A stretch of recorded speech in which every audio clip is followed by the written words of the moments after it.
I thought I would start with a little bit of an icebreaker, but it's a bit of a dad joke, so bear with me. Why did Noah always feel safe with his kids on the ark? Because he knew they were in good hands and he had a flood of experience in safeguarding them.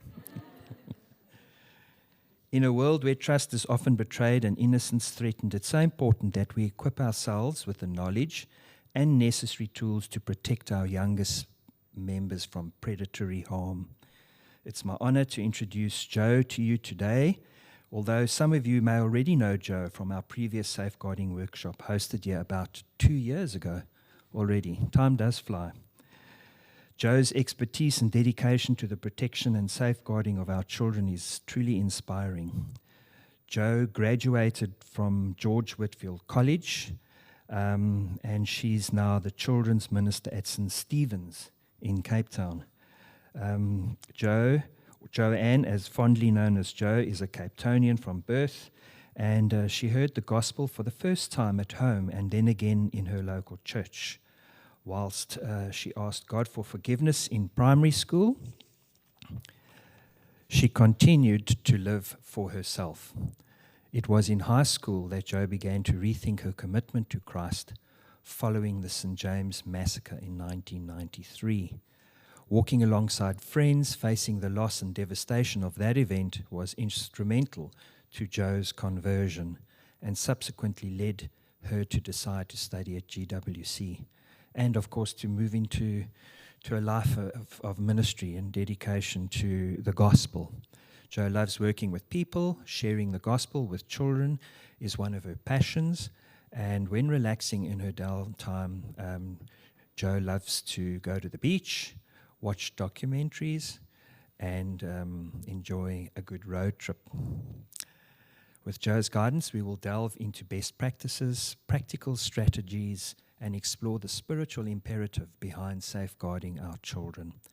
Together, today, let us embark on this journey of intentional commitment. There's one of our values coming through, intentionality, to create a sanctuary where every child feels loved, valued, and above all, safe. Please join me now in extending a warm welcome to Jo Taylor. Thank you, Jo. Thanks so much, guys. It's lovely to be with you. Sorry, the sound guys are just going to get rid of all the echo. While they do that, has anyone seen a good documentary recently that they would be willing to suggest watching? Anyone?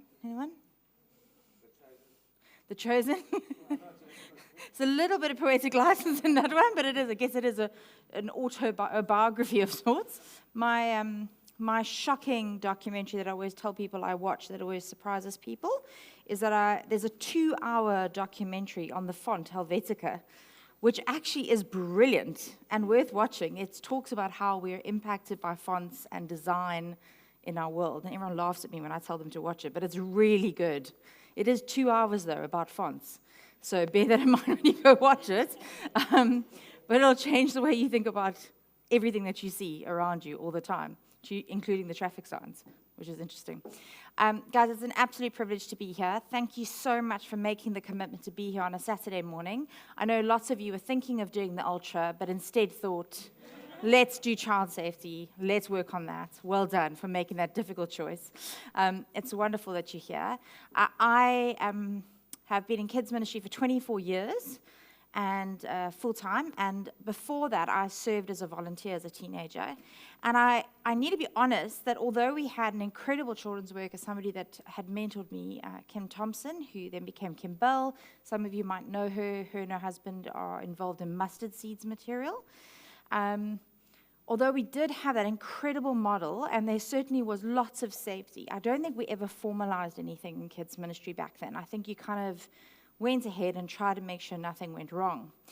And when I was in high school, some of our teen leaders were really colorful characters. Some of them had safety on their minds, some of them didn't. So Andre will know one of those characters. He used to have a bright yellow combi, which had no seats in it, except for his. And we would, on average, sort of every third week, try and see how many teenagers we could get into that combi. I think our highest number was 35, and we'd go to the beach because the leader had provided transport for all of us in one car. God was very kind, and we didn't end up in an accident. There were definitely no seatbelts. There were no chairs, so there were definitely no seatbelts. But it was seen as a hampering to ministry if you considered safety first. Fortunately, we are wiser. We've moved a little bit beyond that, and we have good rules in our country and in our church settings to make sure that our children are safe. And that's really important. And so we're going to start there today, thinking about why do we bother with safety? Does it not just get in the way of fun and sharing the gospel with kids? So we're going to spend a little bit of time in your tables thinking about these things. And so I would like to ask you if you could turn to Mark chapter 12, verse 31.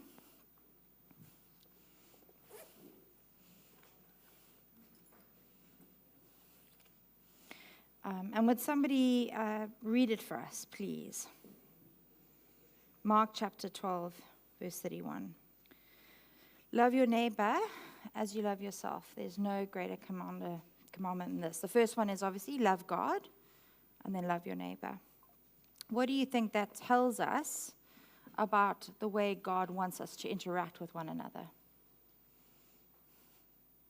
Shout at me, sorry.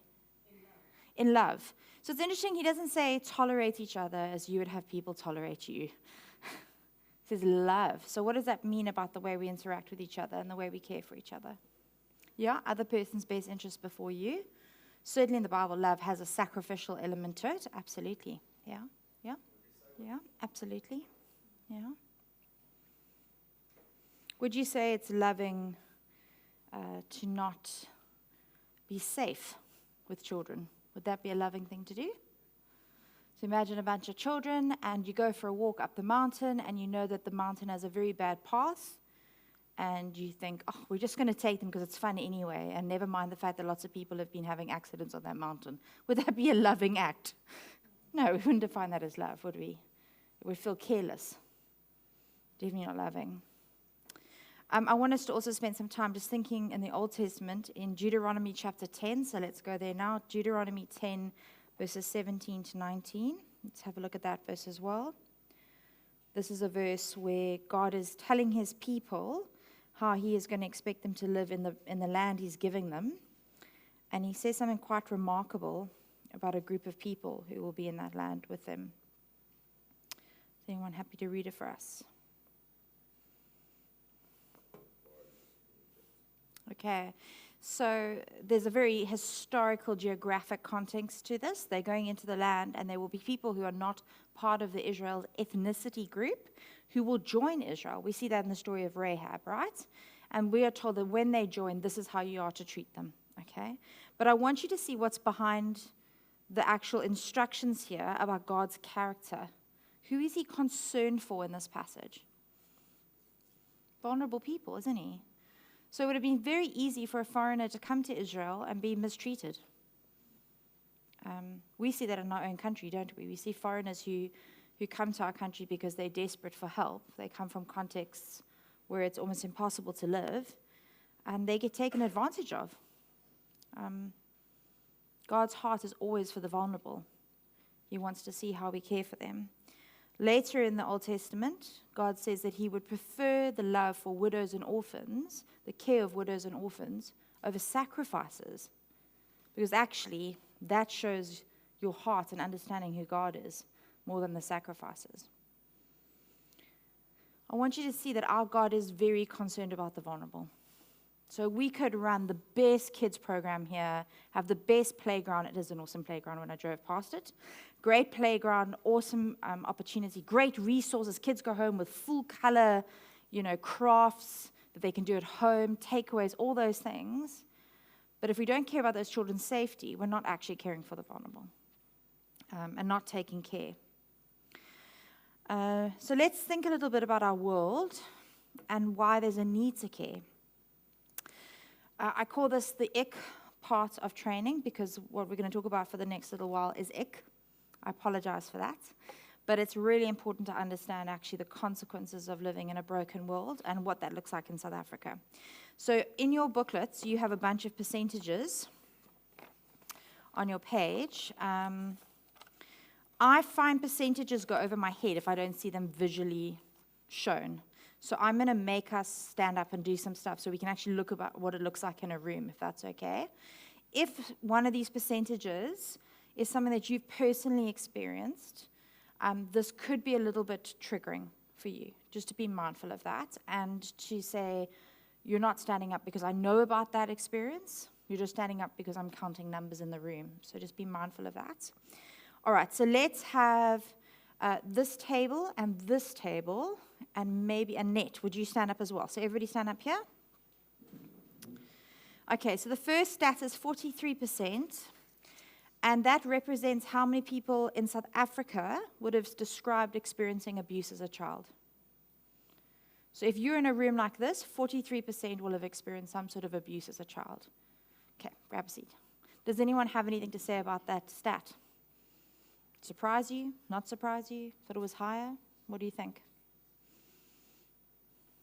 I think it's probably higher because loads of abuse is not reported online. Yeah, exactly. It does impact the way you think of your class. So there's your little class on a Sunday morning.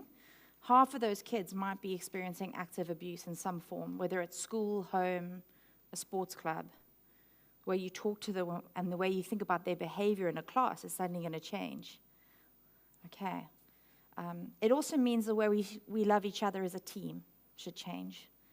There might be people in this room who have experienced that. The stats said there will be. And so the way we talk to each other, the way we engage with each other, to be mindful of that. Okay, so let's have 1, 2, 3, 4, 5. Let's have this table stand up and this table stand up. And I think right down the middle. So there we go. Yeah, it's not really exactly the right, but 1 in 3. Okay, that's what we're looking at. This is probably not perfectly 1 in 3. This is probably more than 1 in 3. This is more like half. Let me ask the back table to sit down. And if you wouldn't mind sitting down, and I think you as well, then we've got more like 1 in 3. Is that more 1 in 3? Yeah, okay, then grab a seat. So of those who had experienced abuse, 1 in 3 have experienced sexual abuse. Okay. We're going to talk a little bit about who does that in a moment, but 1 in 3. Okay, 8 years old. This is for you to guess. What do you think 8-year-old represents? Any ideas? When it starts? Yeah. Okay. Remembering it, yeah. Well, 8 years old in South Africa, I'm going to be very clear that it's South Africa, is the average age that children are exposed to pornography in South Africa. 8. That's really important to understand because that is an act of abuse in South Africa, according to our law. Exposing a child to pornography is an act of abuse. Some parents use it as a way of educating their children about sex, but it is actually an act of abuse. And 8 years old, that's young. Who teaches 8 and older on a Sunday? Yeah. Or Sunday or a Friday or, yeah. Every day. So to be mindful that those images are potentially getting through.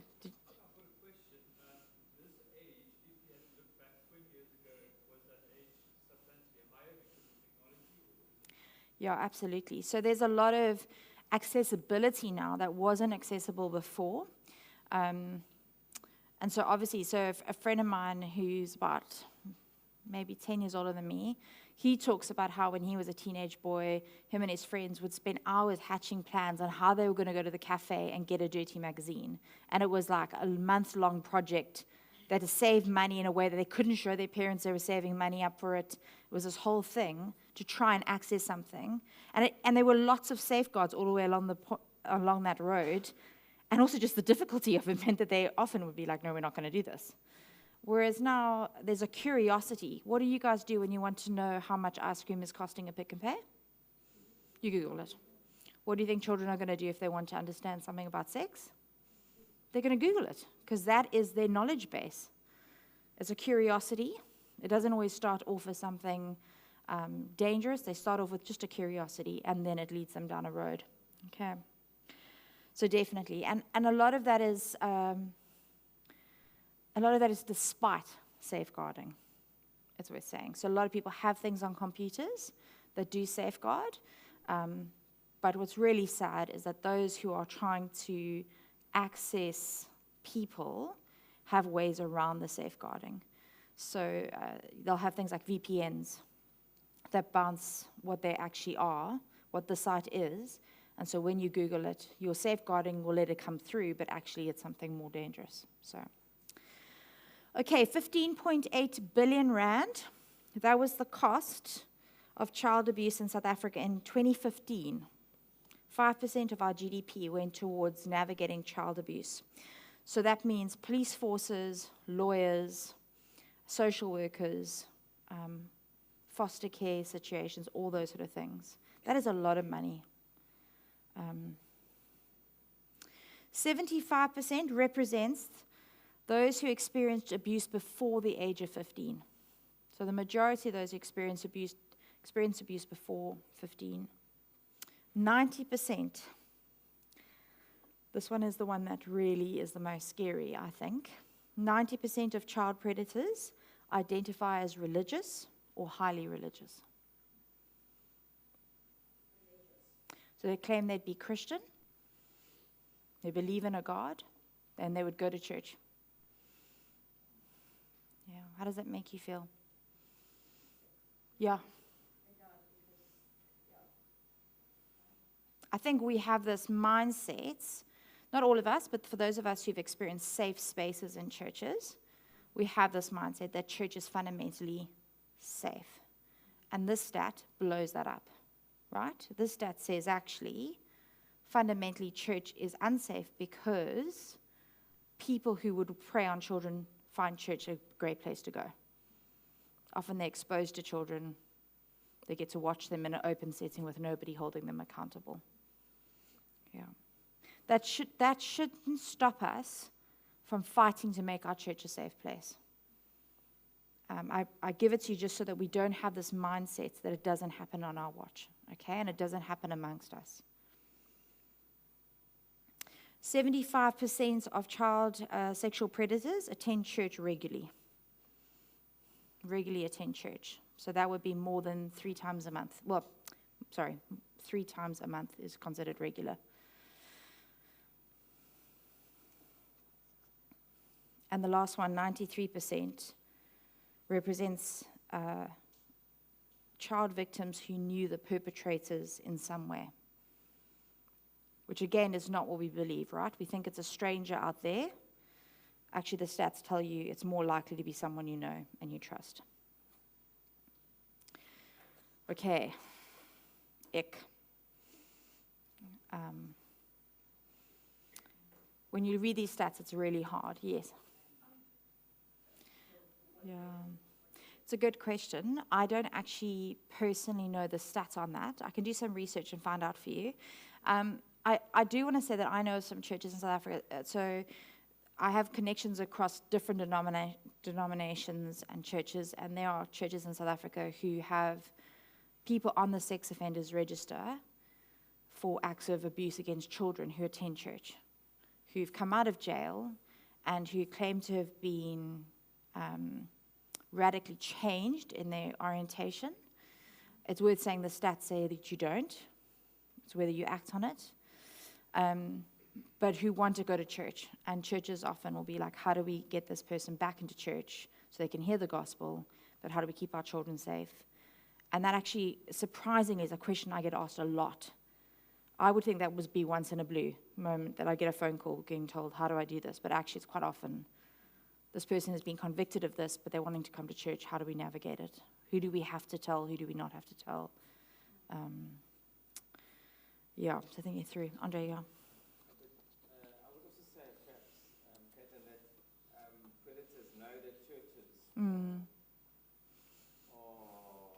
there's lots of children in churches that are removed from their parents' programs. So I would I would think that the majority of child predators don't go to church to hear the gospel, but go to church because they know it's possibly easy access to children. Yeah. And people are warm and friendly, right? So I was chatting to somebody who does welcome ministry recently and said, he was struck that he joined a new church. They went to go visit. There weren't many options in the town that they went to. There was 2 churches. The other one was a Catholic church. They're Protestants, so they were, are we going to go to the Protestant church? And on the day they got there, the welcome team said, "Oh, so lovely to have you with us. Why don't you come join us for lunch this afternoon?" Straight away. And he was sharing about how lovely that was, how warm and encouraging that is. And that is right. That makes us warm, right? We want our welcome teams to be that welcoming and loving. But if that is the nature of Christian people, that means that someone who comes along, who in every other circumstance would be warned off, they might find church a very easy place to assimilate into and to build trust. Yeah. Okay, so we've talked a little about duty to care and the reality of our world. I want us to think about our false assumptions and think these through. These dangerous assumptions give a false sense of security and create an environment where predators actually thrive and are frequently used as an excuse. So the first, we're going to look at tightly held beliefs that reduce child safety. 1, it won't happen here mentality. We're safe. We talked about that stat, right? Over 90% of child predators think that church are religious or attend church. Yeah. If you have that mentality thinking about your church, your default setting will not be, am I being aware of where the adults are and how they're interacting with the children? You're not going to mind. You're going to wait to see something quite extreme before you react.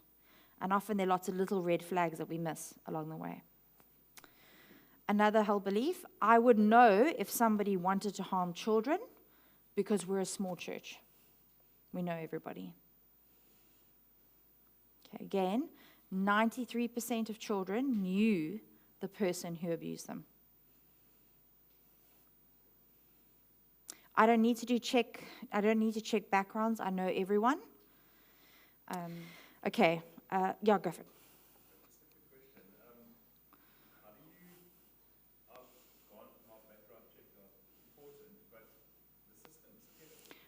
Yeah.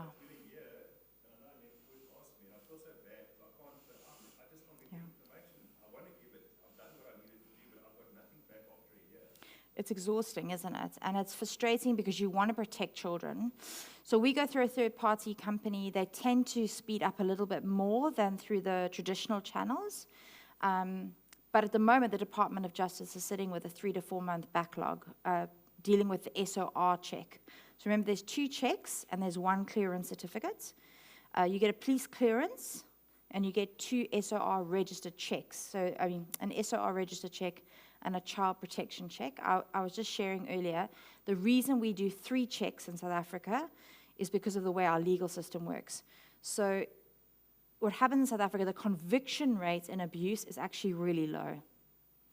So a child will go to court, and the chances of being convicted are actually very low against the accused for various reasons. One is that the child's initial disclosure is not counted in the court as a valid statement.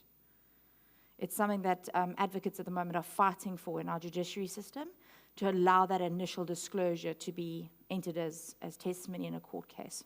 It's vital. So the Department of Justice, what they do is if somebody is accused of a sexual offense, and in that courtroom, the forensic evidence, or they admit to it, comes out, even though they're not convicted, their name's put on the SOR. Sex Offenders Register, yeah. If you have been convicted and done jail time, then it'll only come up on your police clearance. So can you see the difference? The one is suspicions of, and then you'll start seeing flags. The other one is only convictions. So both are necessary. The Child Protection Register also includes physical abuse or neglect, which is why they ask you to do that one as well, that register. But it is worth saying, so there's good reasoning behind it. Let's say there's good reasoning behind it to have these off, but it is frustrating that the government system at the moment is broken in terms of it. So there's 2 hats I wear on this issue. There's the moral hat. What do we do that's moral? And I'm going to tell you, piece of paper will not protect your children. It's best practice and the way you look after each other as a team and accountability that will actually look after your children. But in terms of risk, you have to have that documentation so that if something does happen, you can show that you did due diligence for the risk of your community. So you'll know of churches who lose their credibility and their integrity in a community because they didn't do the right things to protect their children. We have to have both, but it is frustrating when the one on the left-hand side, the documentation, is slow to arrive and sadly not up to date. So social workers will tell you that the SOR was last updated, I think, in 2019. So that means that recent cases aren't included in that. Yeah.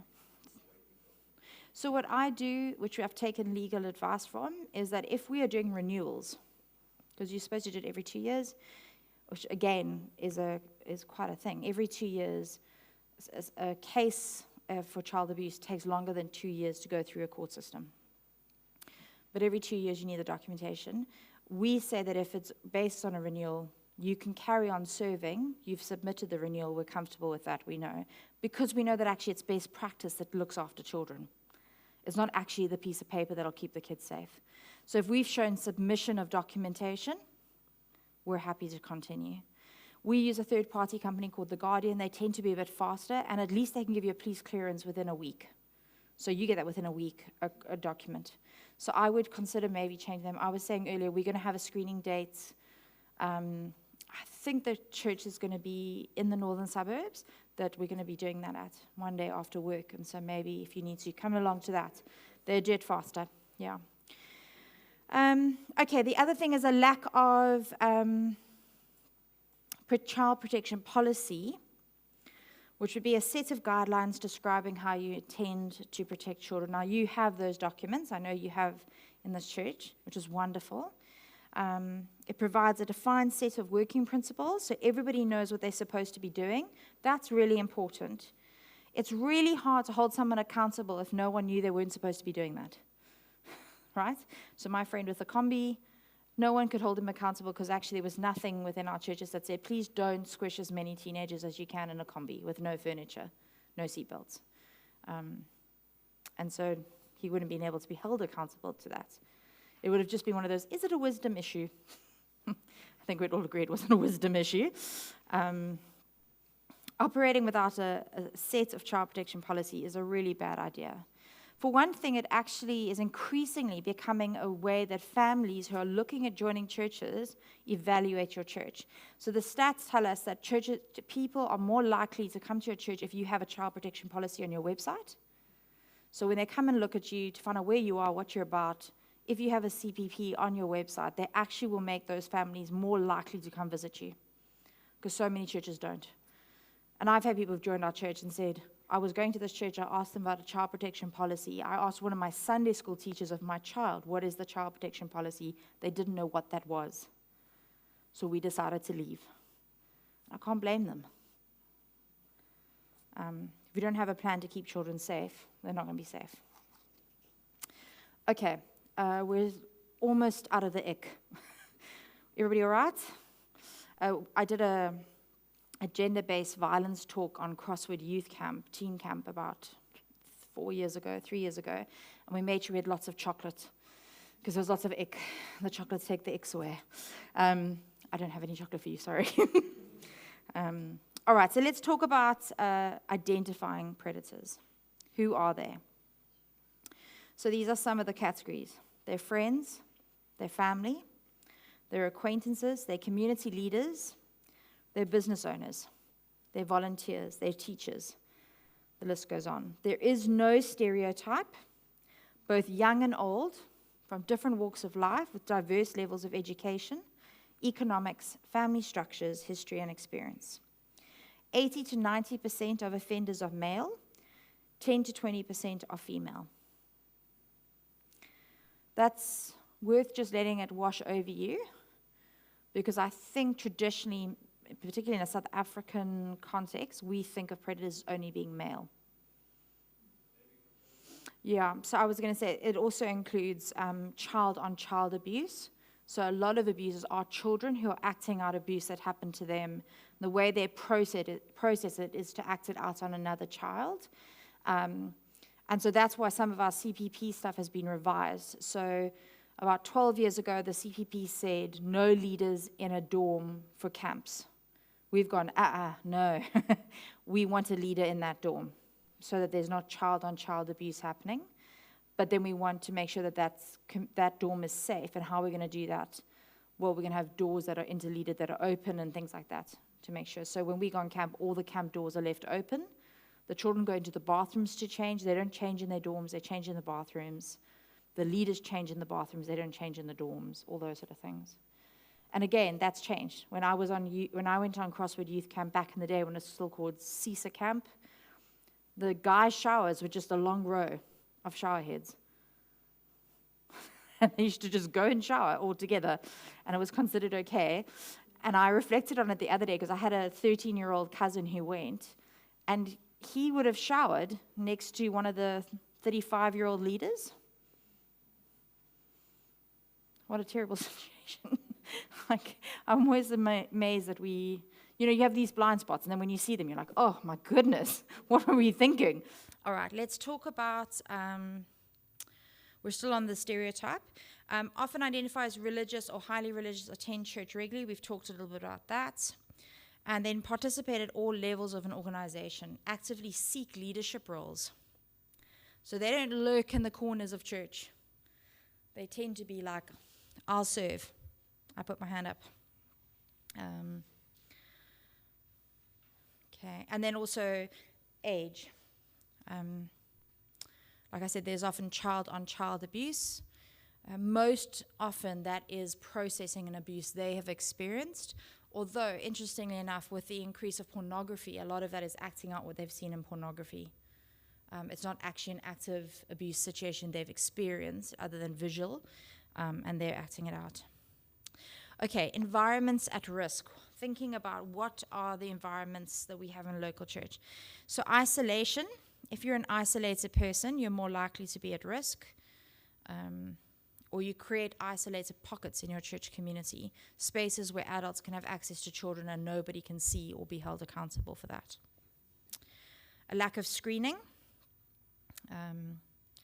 Secrecy, so not talking about things. And then allowing unrestricted access.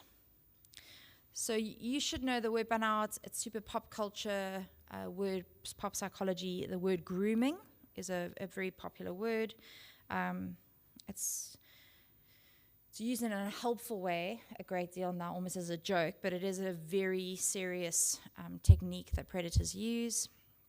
Grooming is a technique used by predators to create relationships, to earn trust, and to bring down barriers to gain access. So predators know if they're integrated, well-liked, and keep their behaviors in check, they'll be less likely to be identified.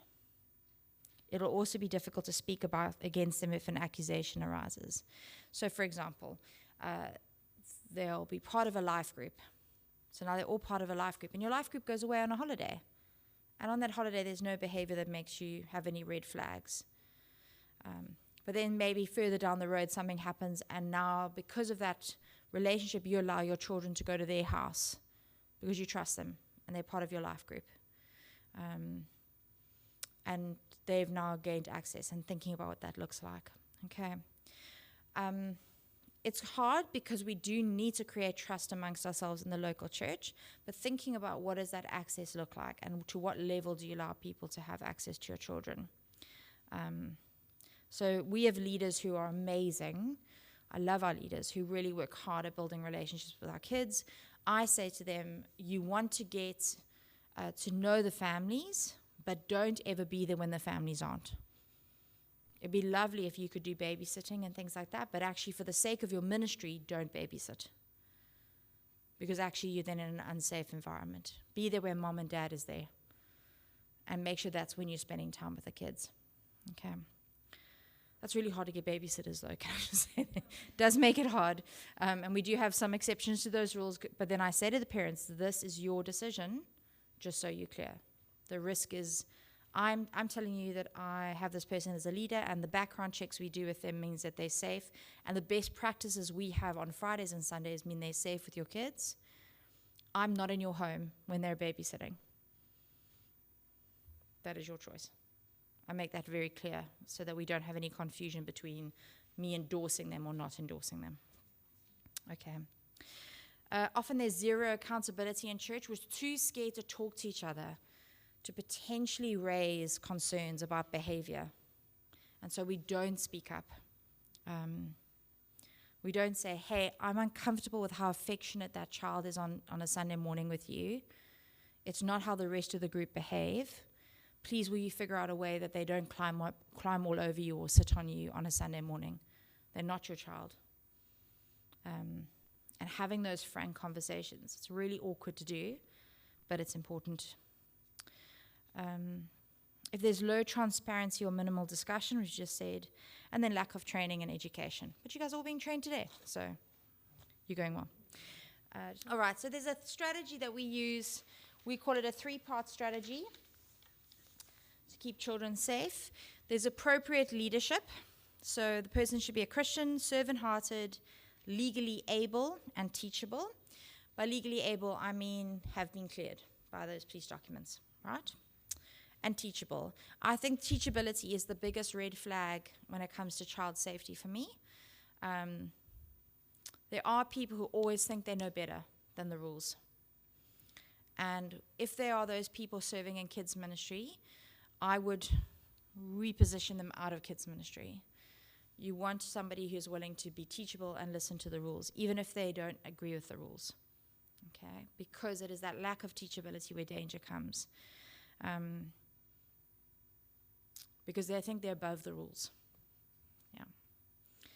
Best practices, abiding by the code of conduct, making sure you do risk assessments. I don't think we have to do risk assessments the way some friends of mine, I was at a conference in January with a bunch of UK children's and teen ministry people, and they were sharing how every time they do life group, they have to have a risk assessment. So we've got a life group at church. What is the risk assessment this week? And they've got to say, boiling water for coffee, potential for burning, every single week. Mostly they're copy and pasted. But that is how the UK risk assessment system works. I don't think we have to do that, but I do think we need to be mindful. Right, we're going to play a massive obstacle game on Friday night. What are the risks involved with that obstacle system? Are we thinking through it? I hired a water slide in God's providence. I hired the water slide in November last year for the first Friday back in kids' term in January this year. And I did so thinking, I hope it's a warm day, and I hope the wind's not blowing. But I did it. And in God's providence, it was that day that was like 35 degrees, that one Friday that was crazy hot. And I was like, oh, it's amazing, we have a water slide. They then blessed us, but not bringing us the water slide we ordered. So we had ordered one of those ones where you run and then you slide along the water slide. They brought us one that you had to climb up 2 meters and then slide down, which was amazing. I mean, the kids walked in and their eyes were like, amazed, this is going to be awesome. But all of a sudden I was thinking, sure, right at the top, there's potential for them to fall backwards. If they struggle to get their feet around to get down the slide, there's potential that they could go backwards and fall behind. And also the sides on either side of the water slide were only sort of that high. So the chances of them getting excited at the top, not looking, and falling over this side of the water slide was suddenly high. And so I had leaders sort of all around the water slide all of a sudden, just bracing for a falling child, which meant that the other parts of our program suddenly didn't have as many leaders to play the other games and to do other interactions. But that sort of risk assessment should be in our mind. Are we taking care? What could potentially go wrong? Thinking about those things. So risk assessment, creating and enforcing policies and procedures. This one's really hard, and this will be dependent on how you are structured as a children's ministry. But I've had to do this with some of our leaders. So we've had some young guys who've served as teenagers who've now become 18 years old. And I've had to say to them, guys, we need to get your IDs done, and we need to get your checks done. And you can't carry on serving until your checks are done. Now, in 2 of those cases, it's complicated at home, and so we've tried to create opportunity to help them in that journey. One of them is just stonewalling us. And so we've had to very kindly, gently say to them, I'm sorry, you can't serve in kids ministry until you're prepared to go get your ID. That's a non-negotiable, because actually there's a stubbornness there that I'm picking up.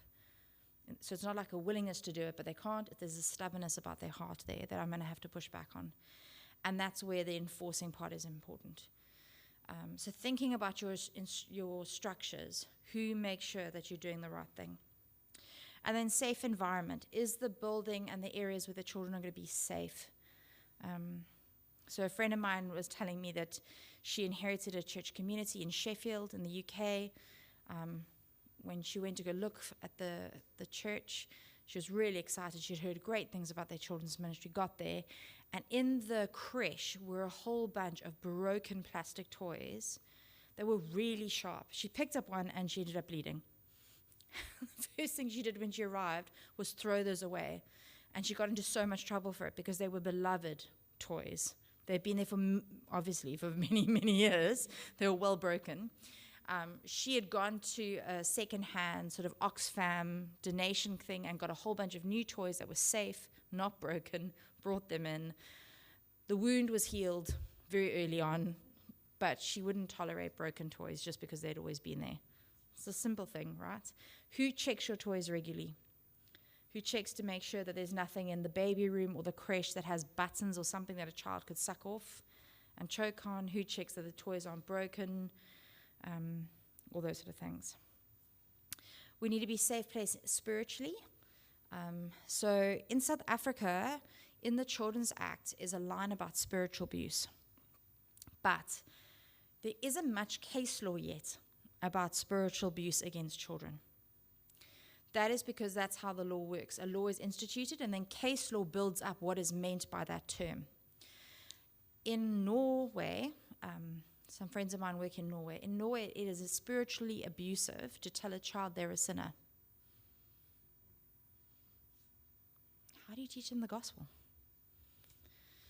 So I have friends in Norway who do not obey that law and tell their children they are a sinner, knowing that they could be taken to court and labeled a child abuser.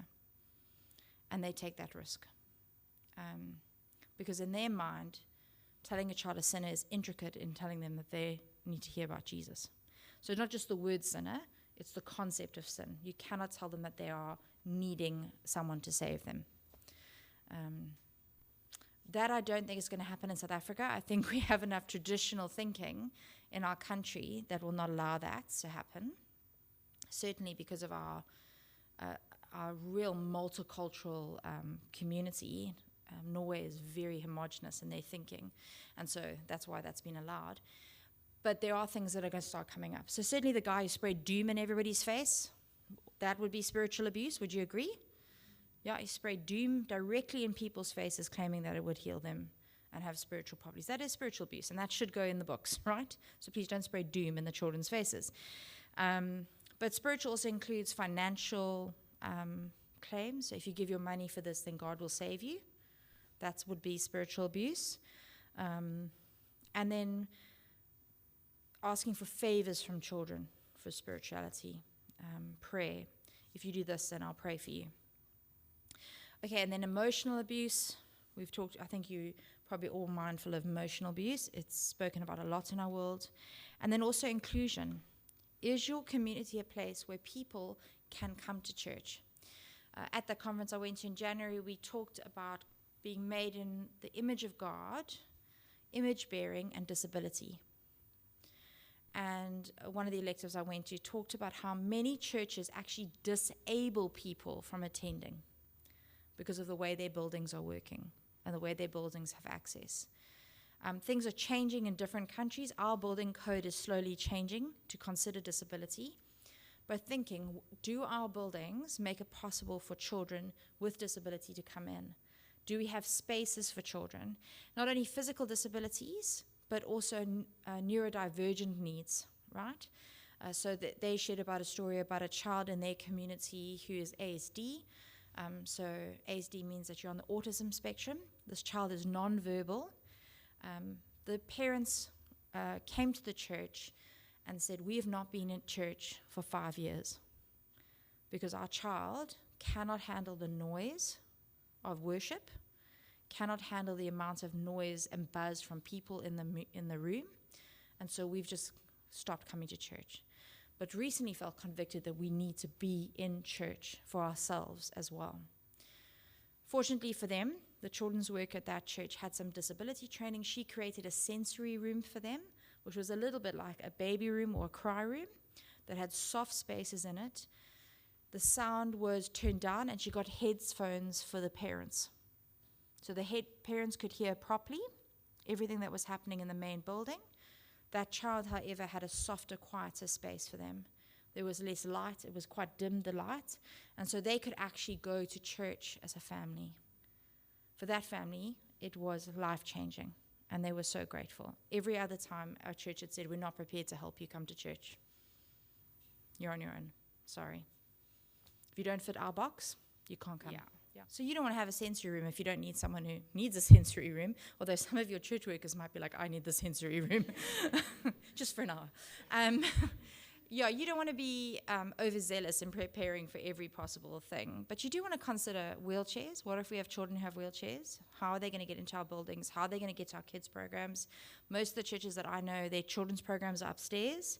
Certainly at St. Stephen's, our older classrooms are upstairs. We have a child who's in a wheelchair at the moment who's in the younger grades, and we are now plotting how we're going to move those classrooms when that child reaches that age, move the classroom down so that they don't have to try to get upstairs. So thinking about those things, and also communicating with parents, saying to parents, we see you. We understand that your child has some specific needs. How can we get alongside you? What is useful to help you on a Sunday? So having a willingness to communicate and a willingness to see families rather than just writing off behavior. We have a lovely child at St. Stephen's he's lovely. He's definitely on the spectrum. He struggles with competition, which is hard in kids' ministry, man. Everything is a game so that you can get them to play, right? And so he and I have come up with a strategy where I say to him on a scale of 1 to 3, 3 is super competitive, 1 is it's just a bit of silliness. And I'll tell him this is a 3, or this is a 1, or this is a 2. And the strategy is if it's a 3, why don't you come and help me run the game? So you're still included. You're not just sitting on the side watching. You're still included. I give him a role, and I make sure when I plan that game, knowing it's going to be a 3, that there's a role for him. So he feels included as the group. I say, you come and help me with the game. And then he doesn't get upset about who wins and loses because it's not affecting him. Or if it's a 1, I said, why don't you give it a try? It's just going to be some silliness and some movement because we've been sitting still for a bit. And then you often try. And as he's gotten older, that's been a strategy that we work with. And so he's quick to now answer that. But it's working with the parents and saying to him, how does it work at home? What do you do? He's never going to be in an environment where there's no competition. We live in a world that there's always competition, so thinking through it. So I think it is positive overall. He doesn't see himself as removed. He sees himself as quite powerful when he gets to run the game with me. But as we're saying, we have quite a few children with varying disabilities, and so often children are stepping out of the activity. We have a child who's got some sight impairment, and so often if the game requires quite a bit of sight and I can't buddy them up with a child to help them, then that child will come and help me, and I'll give them opportunities. So if we're playing a game and they've got to play music, I'll let that child switch the music on and off for the game and things like that. So I think what's happened as a community is we learn that we all play differently, and that's okay. Some of us play up front, some of us play over there, some of us have a friend when we play, and to just make that more normal across the board, I think is important, and to think through that. All right. So let's just talk about power and dynamics and boundaries. That's really important. So we have a child as well who's in our creche age who is allergic to peanuts, and they travel with an EpiPen because the child, and then they still have to rush him to emergency room after he's been given an EpiPen. It is a very bad allergy. Fortunately, both the parents are doctors, which we're like, score. Okay. But what's happened is we've actually created a zero nut zone for all our kids' departments as a result, so that there's no transfer between the communities. We often give our children some biscuits, particularly at the 10 o'clock service, because we finish at 11. Your kids are hangry at that stage, so we make sure we give them food. But now we've made sure that the food we give them has no nuts, so that they don't go to the creche with their mom to fetch the other child, and they've got nuts, and the nut allergy is airborne. So, yeah, and it's worth saying to the parents, what are they allowed as a snack, and let's make that the snack for the children. So I think it's always important to ask parents first and to include them in the decisions. But it is worth saying, with a church that is the size, you can say to the church, hey, we want to love our friends. So can I ask on a Sunday morning, let's be mindful of that. We need to be careful. There's this, I got on a plane to fly to the UK, and I packed snacker bars in my bag, because I have a thing about eating eggs at 6 in the morning after you've been flying in those little containers. So I was like, cool, I'll just stick to a South African snacker bar. And I was on the plane, I settled myself in, and I was like, okay, I'm just going to go have a nice sleep, and I'll wake up in the morning, and we'll be in the UK, and it'll be fine. And the air steward came on the line and said, just so you know, somebody's allergic to peanuts on this flight. It's airborne. There are 0 peanut snacks on food on this board. If you brought something on the plane, you're not allowed to open it up. I took out my snacker. It contained nuts. Put my snacker back in my bag. I was like, I'm going to eat the eggs, aren't I? But it was fine. I survived. But it is that sort of thinking. And they could do that on a plane with a bunch of random strangers who don't even know each other. And I felt compelled not to eat the snack bar and give this guy an anaphylactic shock. I'm sure if you said to each other as a community, hey, we love this family, this is a concern for them. One way of loving them is making sure they feel safe when they join us on a Sunday. We're not going to make anything available that's going to hurt their children. Yeah. Yeah, sure. The allergy thing is hectic. Okay, so let's just talk about understanding power and boundaries. Just at your tables, I want you to share who you think is the most powerful person you've ever met. That's very good. It cannot be Jesus. That goes for... So. All right, let's hear some of these. Some of the answers sounded like they were good answers. People were responding. Who would like to share an answer? Anyone want to share somebody that they've met that's powerful? Yeah? Interesting. That is a great photo. So what do we say are the power things that are attached to Jacob Zuma? I agree with you, he's a powerful man. What are the attachments, power attachments that we assume around him? Why is he powerful? Charisma. Whatever you think of him politically, there is something about that man that draws people to him, right? Yeah? Anything else? Yeah. Sure, yeah. Also that charisma, hey? There was something about him in a room. Yeah. Who here has slowed down over and above what the speeding limit is because you've seen a traffic cop pass you? Even though you're going the right speed, you just slow down anyway, just in case. Yeah? Because there's this power that just comes. You're like, my brother lives in Florida, in America. He lives, best place to say is where the Golden Girls used to live. That's where he lives, a place called Boca Raton, which is near Miami. And there the cops are so scary. Partly because in Florida they actually have a high shooting rate. The cops shoot a lot before asking questions, which is quite scary. So when you drive past the police in the States, and I've driven my nephew around there, I'm just so scared. I actually think they're going to pull me over for driving too slow. Be like, you're not doing a good enough job. But yeah, there's power there, right? Yeah, that's a good example. There's a great Trevor Noah sketch where he talks about American cops versus South African cops, and how in South Africa the guys still have a conversation with you. They're like, hi, how's it going? Eh? Schumacher today, have you seen how fast you were going? And they have a chat. Whereas in America there's no conversation. It is a one-way dialogue. Yeah, so definitely that sort of authority figure above you. Who here has met Bishop Frank Retief? Yeah? How did it feel? Awe-inspiring?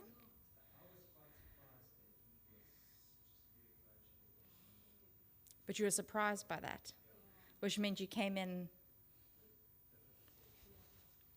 Yeah, and And if you meet him, he's a godly, down-to-earth man. But it is interesting, we've projected a reverence about him almost, haven't we, over the years? Yeah. He's a godly man, yeah. Andre Fasaki, sure. No, totally. Yeah. It is interesting how we have these people that we kind of, even if they don't elevate in terms of authority, we sometimes elevate in terms of authority. I once was on a plane next to a pilot, and the reason he had so much power in that situation is we were the only plane flying out of OR Tambo back to Cape Town because there were storms. Every other flight got cancelled, and I needed to get back to Cape Town. And so I just was like, I don't care what the flight is, just put me on a plane. But was freaked out by how bad it was that everybody else was cancelling flights. And then the pilot that was on my plane originally, the flight I was on, had to get back to Cape Town. So he caught a lift on the same plane that I did and sat next to me. I watched him the whole flight. I've told the story quite often in different circumstances because it so struck me. He had power because I knew if he freaked out, I could freak out. But if he was calm and collected, I could be calm and collected because, you know, if he got up and said, "Can I help you?" to the guys at the front of the plane, then I was fucking worried. But he was bored. He started reading a newspaper. He then just chilled, sitting in his uniform like, this is so boring, as we bounced our way all the way down to Cape Town. But he had power in that moment because I was like, you're an authority over my life right now. I'm watching you to find out. Yeah. So in the world of safety, we talk about power and boundaries. Because often we give power, often people who are powerful in our minds are given more leeway. And they almost are unaccountable to their behavior. Because there's a level of hero worship. There was a guy in ministry that I served alongside who a woman phoned me and said, "I'm deeply uncomfortable about this guy." He contacted me directly after I attended his church. She was a single woman. He was a married man. She felt very uncomfortable by his direct nature. He had contacted her through social media. He didn't phone her on her phone number or anything like that. She hadn't left any number at the church. He kind of stalked her on social media, found her, and directly messaged her. And she said to me, "I'm really uncomfortable." And because I had such reverence for him, I argued that away in my own head. And I said, "Oh, you know, you don't know him. He's actually a really lovely guy, and it's fine. It's not a big deal. Fish space." Argued it away. A few years later, I had to go find her and apologize to her because he had wandered away from his marriage, and she wasn't the only person that he pursued to do that. And she was right to feel uncomfortable about what he did. But because I had this idea of him in my head, he was unquestionable. And I had to apologize to her because what she had felt was accurate. And every single one of us are open to accountability. There should be no one in this room that you're going, if someone comes to me and I said, "I'm uncomfortable by this person," the first action is we defend that person. Okay? But we do that, right? I can imagine that if anybody in this room came to you and said, "Andre, sure, I'm not comfortable with how much Andre is drinking on the weekends." Like, I saw his bin on when's your bin collection? Wednesdays. I saw his bin. Oh, what a pity it's not Afterlife group. I saw his bin collection, and I'm really deeply concerned. There should be a sense of we're going to love him and go talk to him, and belief in that, not absolute denial straight away. Although, did you all feel a gut reaction to be like, "Don't be ridiculous"? Yeah, that's our hero worship stuff. We need to be mindful of that with each other. Okay, there's no one on this team that is immune to being held accountable. Everyone should be held accountable. And within that, we should have a system to do it in a way that's respectful, but a way to do that is helpful. We're going to talk about that in a moment. The other thing that is a power dynamic is goal confusion. If your goal is to make yourself the most popular person in kids ministry, chances are you're going to drop some safety balls. Kids love danger, or at least perceived danger. So much so that a friend of mine runs, their Friday night kids club is called Dangerous Club. She's like, that would not fly in South Africa. Everyone's like, what are you talking about, danger club? We live in South Africa, please. Danger life. They would not care. But in the UK, it's a very popular thing, danger club on a Friday night. But if you want to be the most popular person, all your decisions are going to be filtered around that decision. How do I keep the kids happy with me? How do I keep them enjoying what I am, what I do, what I say? If your goal is to share the gospel with children in a safe and reliably relational way, then those are going to be different decisions. And we need to think about those. And we all have to be on the same page. Earlier, you talked about one of your church's values. I'm going to ask Andre, so I don't embarrass if the rest of you don't know them. Andre, what are the values? There's 7 of them. Sure. Perfect number. Intentional, loving, love, service, Bible and gospel-centered, unity in diversity, Missional. missional. That's 7. That's 7. No, that was 7. That was 7 here, yeah. No, so it's really great. So that, having that in your mindset and thinking, what does that look like in terms of kids ministry is really important. So that when you make decisions about what you're doing, that is the filter. If you've got 2 different goals, then you're not going to be on the same page. And then we talked about power dynamic. With hero worship comes a lack of accountability. So I got to see Martin Luther King Jr.'s memorial in the 50th anniversary of his assassination in Atlanta. I was at a conference. It was incredibly moving to be able to sit in his church and hear his sermons playing in the background, sitting in those chairs and thinking about what he had gone through and what he had fought for. And as we walked down, there was a water feature that has a lot of his famous quotes, and as you walk down, you read the different quotes. They are profound quotes about humanity and our dignity, our image bearing in Christ, and how we have stripped that of each other along race lines and things. And as we left, the group that I was with, we started chatting a bit about him, and I was the only South African in the group, and I just shared a little bit of how Nelson Mandela has a similar reverence to him. And then one of my friends who was American said, yeah, what's really hard as a Christian is that Martin Luther King was known for not being faithful to his wife. It was very well known and popular that he didn't do that. People knew. People covered up for him. They didn't even really try that hard to cover up. It was very well known. And so they were showing how that was so heartbreaking for them as a Christian, how somebody could stand up and be so right and clear on what God's call is for us to uphold image bearing in one another, but be so wrong in the way that he lived out his Christian life towards his wife. But had said it was really hard to say those things in an American context because he had become this character, this person who people revered. And so it was hard to then say, but he didn't do this right. And no one is perfect, right, except for Jesus. People try to protect reputation. That's a power dynamic. I want to protect someone's reputation at all costs.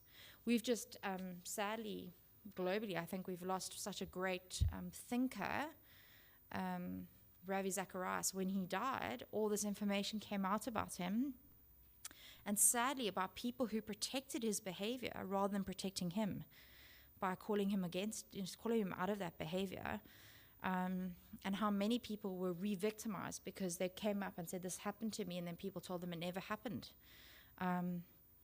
It's possible that we protect reputation and we care about that more than we care about safety. So we need to be mindful of who those people are in our lives and who those people are within our church community. And then finally, there's cultural hierarchy. So in different cultures, different people have different levels of power. I think somebody raised it at this table. So in some communities, I will address somebody by their first name. So here, I'm quite comfortable with addressing everybody by their first name. It's worth saying I've been brought up by a very sort of English family setup. My father's family, there's quite a lot of Afrikaans family members. When I would go to their house, everyone would be, or more, Tannie. I could not talk to somebody by their first name. It would be inappropriate, right? And in other communities, there's other words for people. But sometimes with that hierarchy comes power, and you don't say anything wrong. So a friend of mine lives on the Cape Flats, and there's a church there where the minister is known to be inappropriate with teenage girls. The whole community knows that. They do nothing about it because he's the minister in that community, and that's the hierarchy in their community. So he's untouchable. Thinking about those things in your community. What are the hierarchies? Who are we scared to challenge and think about? Okay, I'm going to just push through the last thing. Boundaries and wisdom. Boundaries are an important tool to protect ourselves and children. It's very biblical to have order. Imagine if God had created the land-dwelling animals before he created land. I, for one, was going to say that's going to be a problem. God is a God of order. He creates that way. His world is ordered. We have rules that govern our world. We should have the same in our expression of God's kingdom amongst each other. Boundaries keep everyone safe because we know what our expectations are. And failure to respect a boundary is a big red flag. Perfect example of that is a teenage ministry leader who is a guy who believes that even though the rules say you may not directly WhatsApp teenagers, feels that he is the only person that a teenage girl can talk to about a particular issue. And so the rules don't apply to him. That for me would be a big red flag. Can you think of other examples that you can think of in your own community? Things that would be flags? Yeah, a person who doesn't respect the seatbelt rules in our country. Country says you need a seatbelt per child. We're just going down the road. We can just pile them in for kids club. It doesn't matter. I think be wary of that person. Part of our call as Christians is to respect and obey the authorities, whether we agree with them or not. If it's not a gospel issue, call to obey them. This is not Norway. We're not being told don't tell them they're sinners. Okay, we're being told put a seatbelt on them for their safety. That's a flag for me if people refuse to acknowledge that. I know the stuff we talked about is hard and it's ugly. We don't really want to think about it, but I really do appreciate the way that you guys are leaning into that. Thank you for doing that and engaging with it. It's really important to not be in denial, but to actually process what we're learning. All right, I want us to just chat a little bit about understanding what abuse is.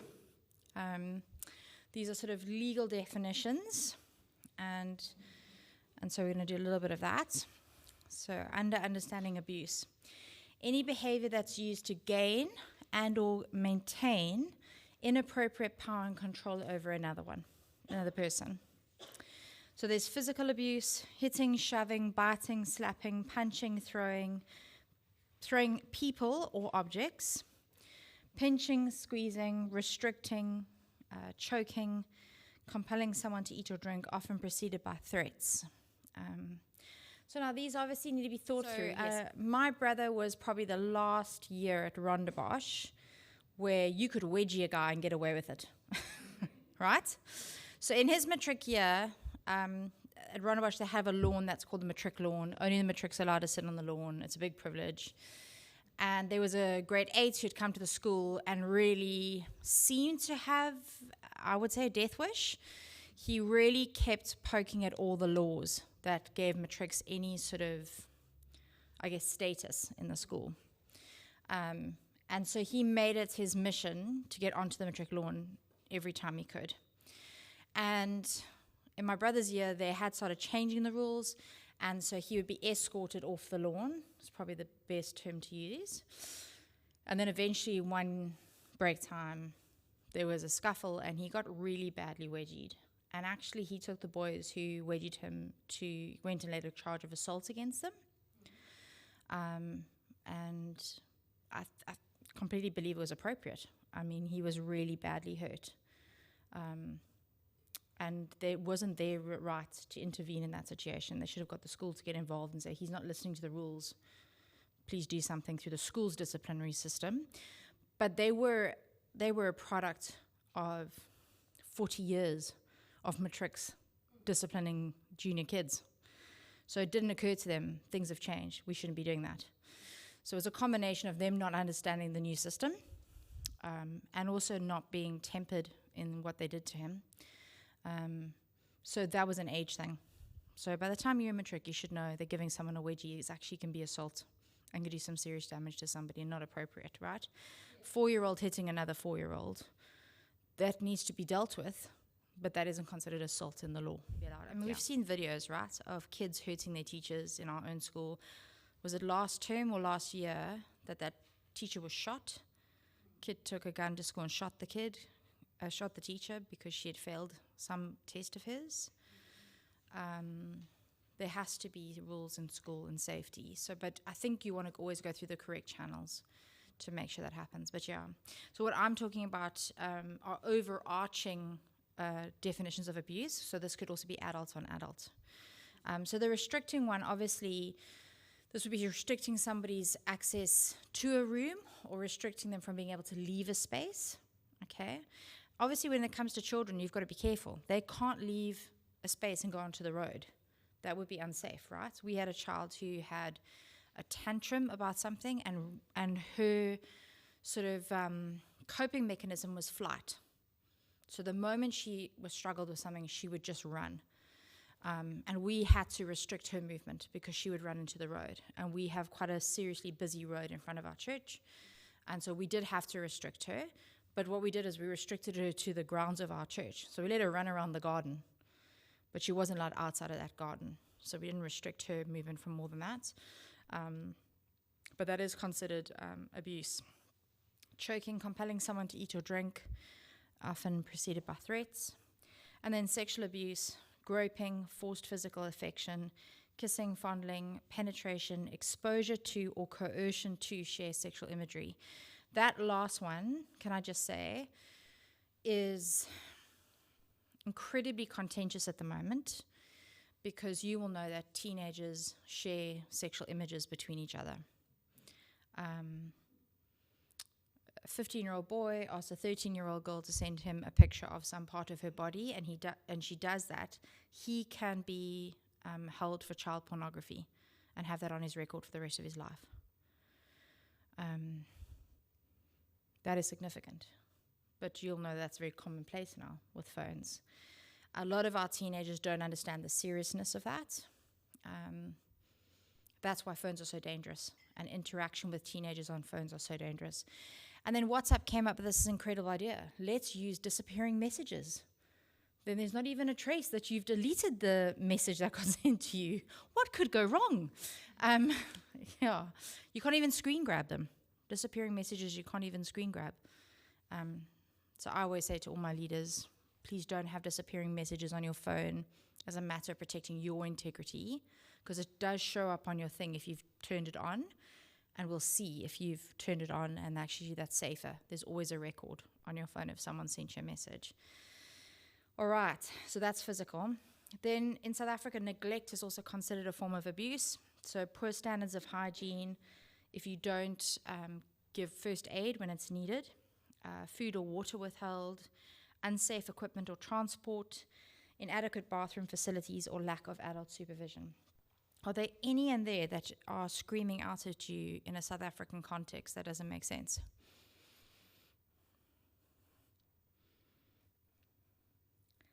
The one that always strikes me is inadequate bathroom facilities. How many of our kids have pit toilets at their schools? Loads. In Western Cape, we have lots of schools who have pit toilets. They're not safe. There are lots of churches who don't have bathroom facilities in their property, and so the children have to go and use the public bathrooms, and often they're just sent on their way to walk to those bathrooms on their own. And there's no supervision when they do that. The transport one always strikes me. Friend of mine, her son catches a school transport. There's never the legal number of kids in that combi, and none of the kids have seatbelts. That is the nature of the transport available to her for her son. Now, I think what happens is our frustration with this is that we're like, when we just drop the standard to meet the resources.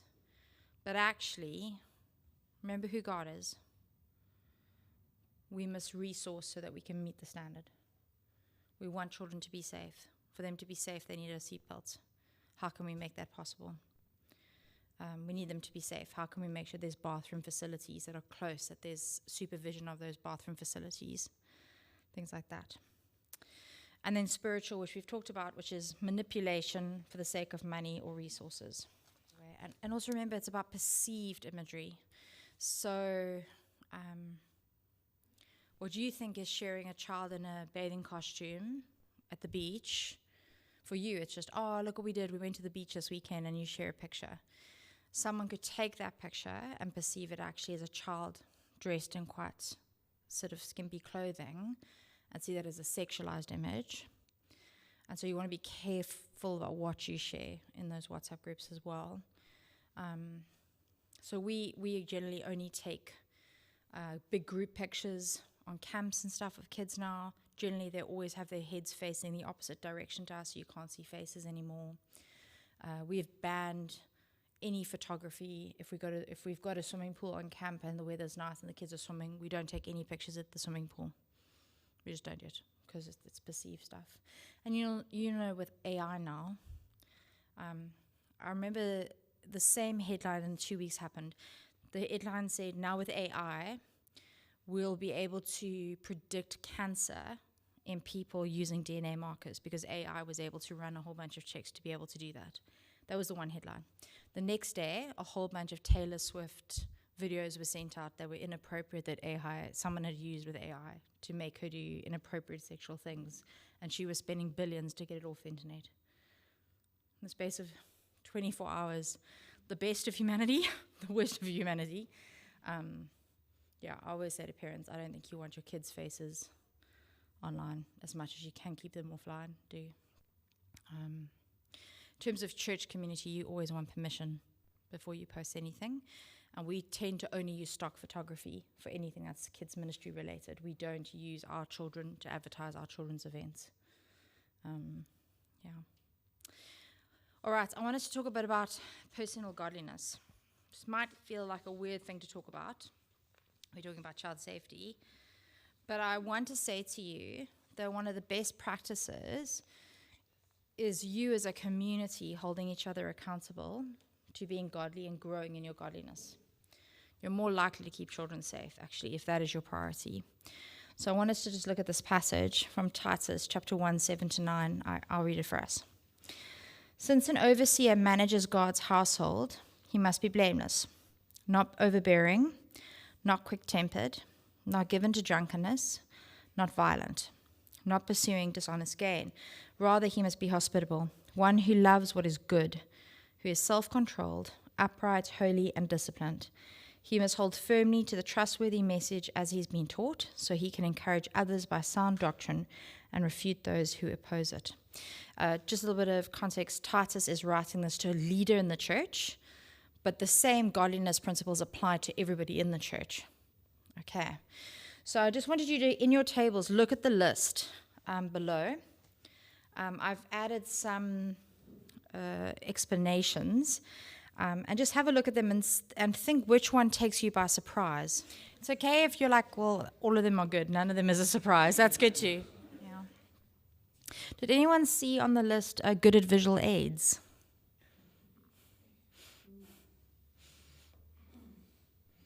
Musical gifts? Lots of energy? It's interesting what the Bible considers requirements for leadership.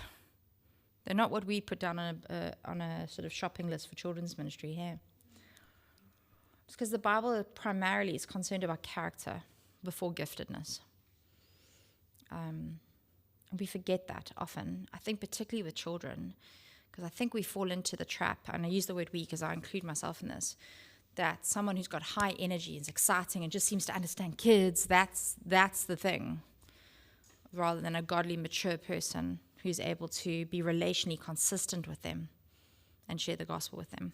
I think because we're competing with, you can't compete with what's happening. Yeah. So we have to Exactly. Yeah. You just no, completely, and it's the thing you see in Corinthians, right? So Paul, when he goes to Corinthians, he's like, I can't compete with the speakers in Corinth. They had, that was their thing of the day. That was their TikTok. They had speakers who came into town, and he was like, that's not going to be me. You're not going to pay me. I'm just going to share the gospel, and I'm not going to compete with them. Yeah, absolutely. But it is interesting that I think when particularly kids and teens, we do look for other things that the Bible doesn't look for first. And so actually think about these things. You need wisdom to know how to navigate a child who's having a full-on tantrum. You don't put that child in front of an 18-year-old and say, fix. That's not helpful. That's not to say the 18-year-olds aren't around, because we have to have someone who can play Stuck in Mud at the same speed that the kids can play. Years ago, I'll just give you a little tip. Years ago, I gave up running in Stuck in the Mud. I just started walking, and for some reason, the kids assumed I wasn't playing. It's a wonderful thing. I just walk around, and they never stick me. And in the end, they're like, we won. I'm like, no, you didn't stick me, not once. And they just look so befuddled. What, you were playing? I was. Little sideline, full of tips to help you with kids ministry. But it's worth thinking about.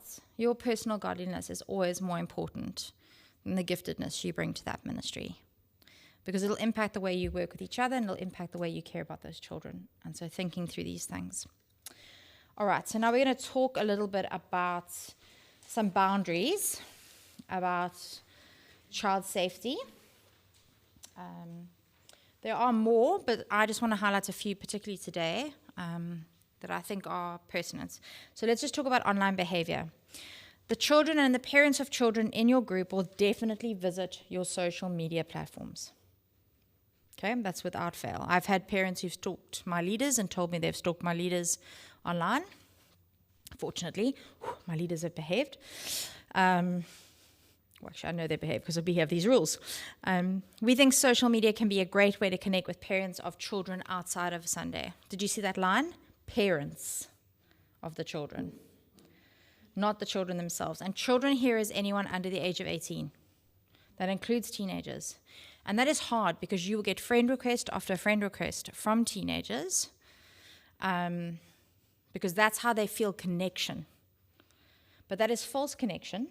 Real connection is you and I talking together about truth. And that happens in person in your life groups on a Sunday whenever you guys meet. So don't fall into the idea that if you're not friends with them online, they're not really connected with you, okay? But because they're going to be online and check, they will see everything you post publicly, okay? Please leverage your social media with your group in a positive, Christ-honoring way. So be mindful of these guidelines. This is what I send to my leaders. So I say to them, we may ask you not to serve for the following reasons. So if you use inappropriate language yourself, or mimic inappropriate language, or post songs with explicit lyrics. So in the world of social media, if you create a reel, you add music to it. Sometimes that music in the background is a really popular song. That's why people choose it, because they get more hits based on the song they choose. If it's a popular song, it's getting lots of hits, they'll use that song. But if there's explicit, inappropriate language in that, you shouldn't be posting it as a Christian, right? Not using that song. And so we'll say to our leaders, if you're doing that, we're going to ask you to step aside. You might as well be saying the words yourself, okay? If you post pictures of yourself in explicit or sexually suggestive attire, clothing, and poses, we've added to this line, or in bathrooms. Just because bathrooms are private spaces, but you'll know that there's a whole online trend about pictures in bathrooms at malls. Have you guys ever seen those? Apparently you get better light. That's what my teenagers say at St. Stephen's. Our lighting at St. Stephen's is terrible. It's UV lighting, overhead, big bars. I don't quite understand how that's better lighting. You can see the toilets in the background. Yeah, but we just don't use bathrooms as a private spaces. If you use your social media as a conflict platform, to be passive-aggressive, or to just directly insult things, which are contrary to biblical conflict resolution. It's amazing how people will have a fight, and then suddenly online they'll make a comment about what friendship should look like. You're like, I think that was definitely in response to that conflict, and that's not passive. That's very passive-aggressive. Rather than actually going, you've hurt my feelings, let's sit down and talk about it. Okay. Any of those three ring true to something that you've experienced or that you've witnessed online? You've seen people do things like that? Conflict, yeah. Yeah, it's interesting, hey? It actually doesn't resolve anything, does it? It just escalates it, like seethes. What do you say, for example, you comment on the war in Gaza, for example, you all seem to have taken a side. Yeah. Yeah. You obviously don't want to, I don't know, it's not, but I mean, is that seen as conflicted or conflicting in voicing your opinion on something or supporting something in that along those lines? It's a really good question. So I think it's worth saying that there is whole books in the Bible devoted to wisdom. And there's whole areas in Scripture where we're told are not gospel issues, they're grey issues. And we will have different approaches to different things. If you're online, I think you want to decide in your head, is my stance going to create more opportunities for me to share Christ if I post something online? Or is this going to create a dead wall for me being able to share online? That's kind of where I stand, where I've put things online.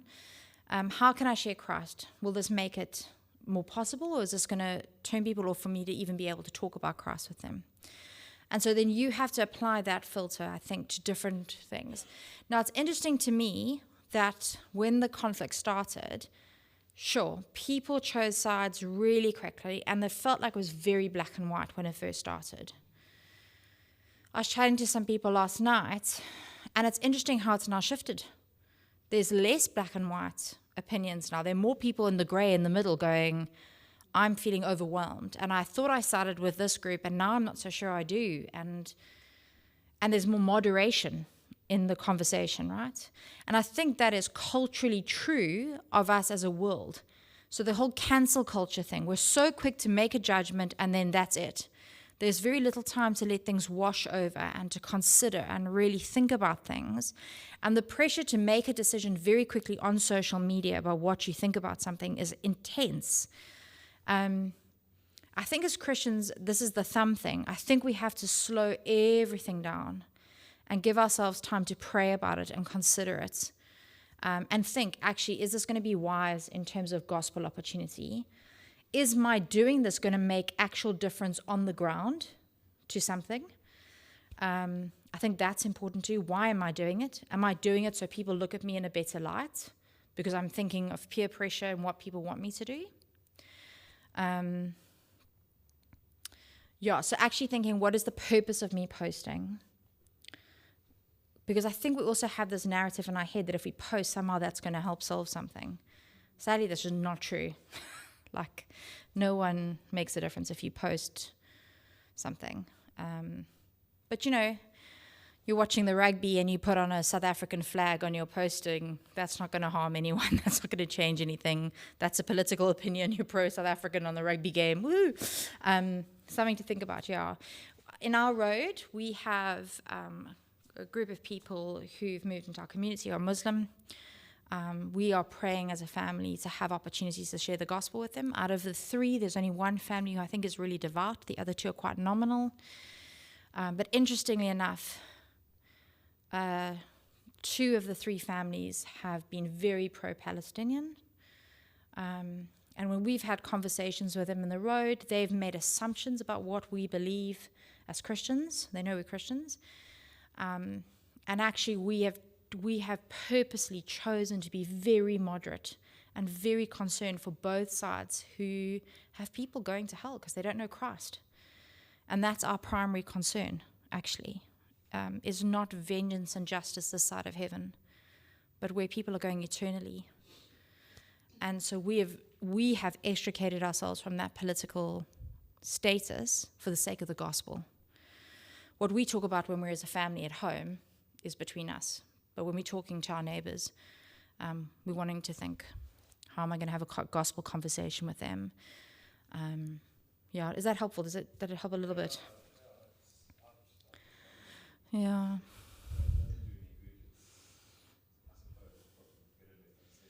Yeah. I think I just made Facebook, and then that's the last bit of social media I got. I don't have an Instagram account. I don't know how that stuff works.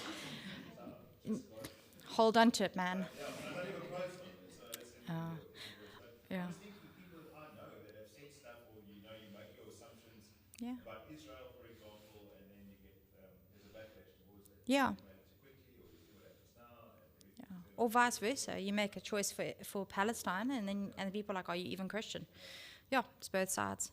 I think that's wise. I'm busy reading a book called Digital Liturgies by Samuel Johnson. It's an excellent book. It's not just about how social media distracts us from the world.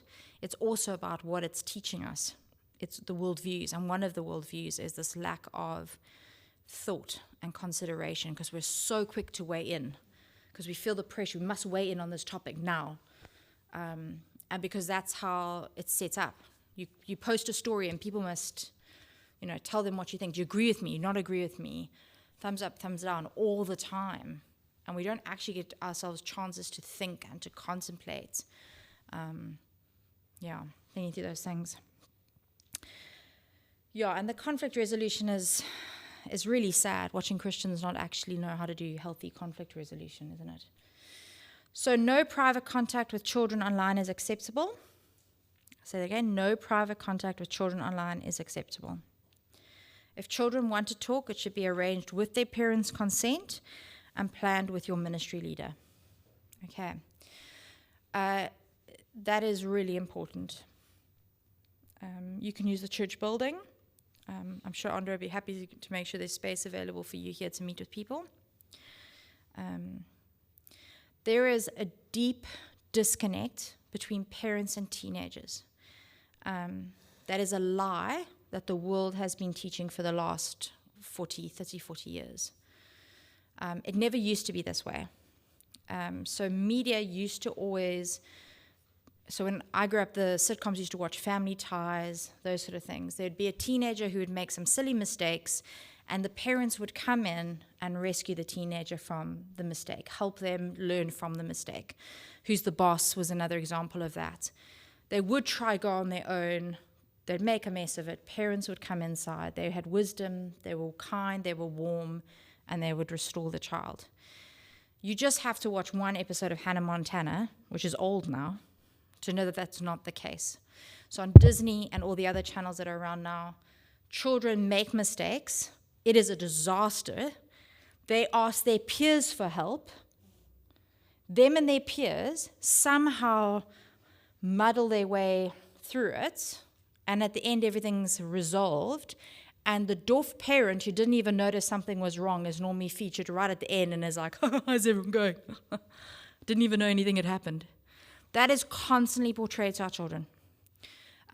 Not just on Disney, although I know everybody's anti-Disney. Sometimes it's Disney, but it's across the board, actually.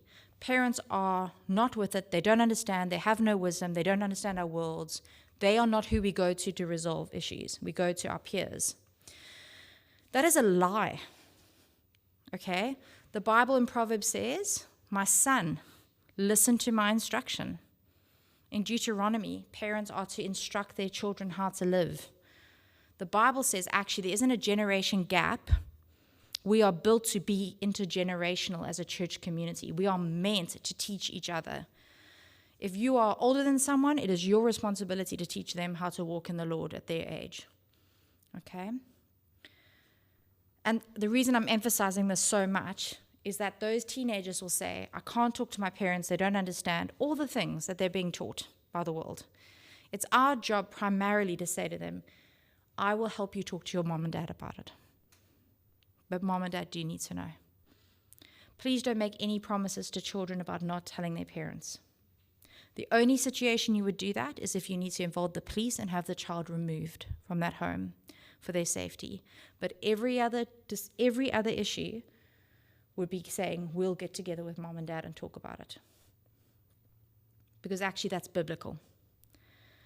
We cannot be helping the world to sell the story that parents have nothing to give their children in terms of wisdom and insight and safety. Okay. But it's easy to do that, yeah.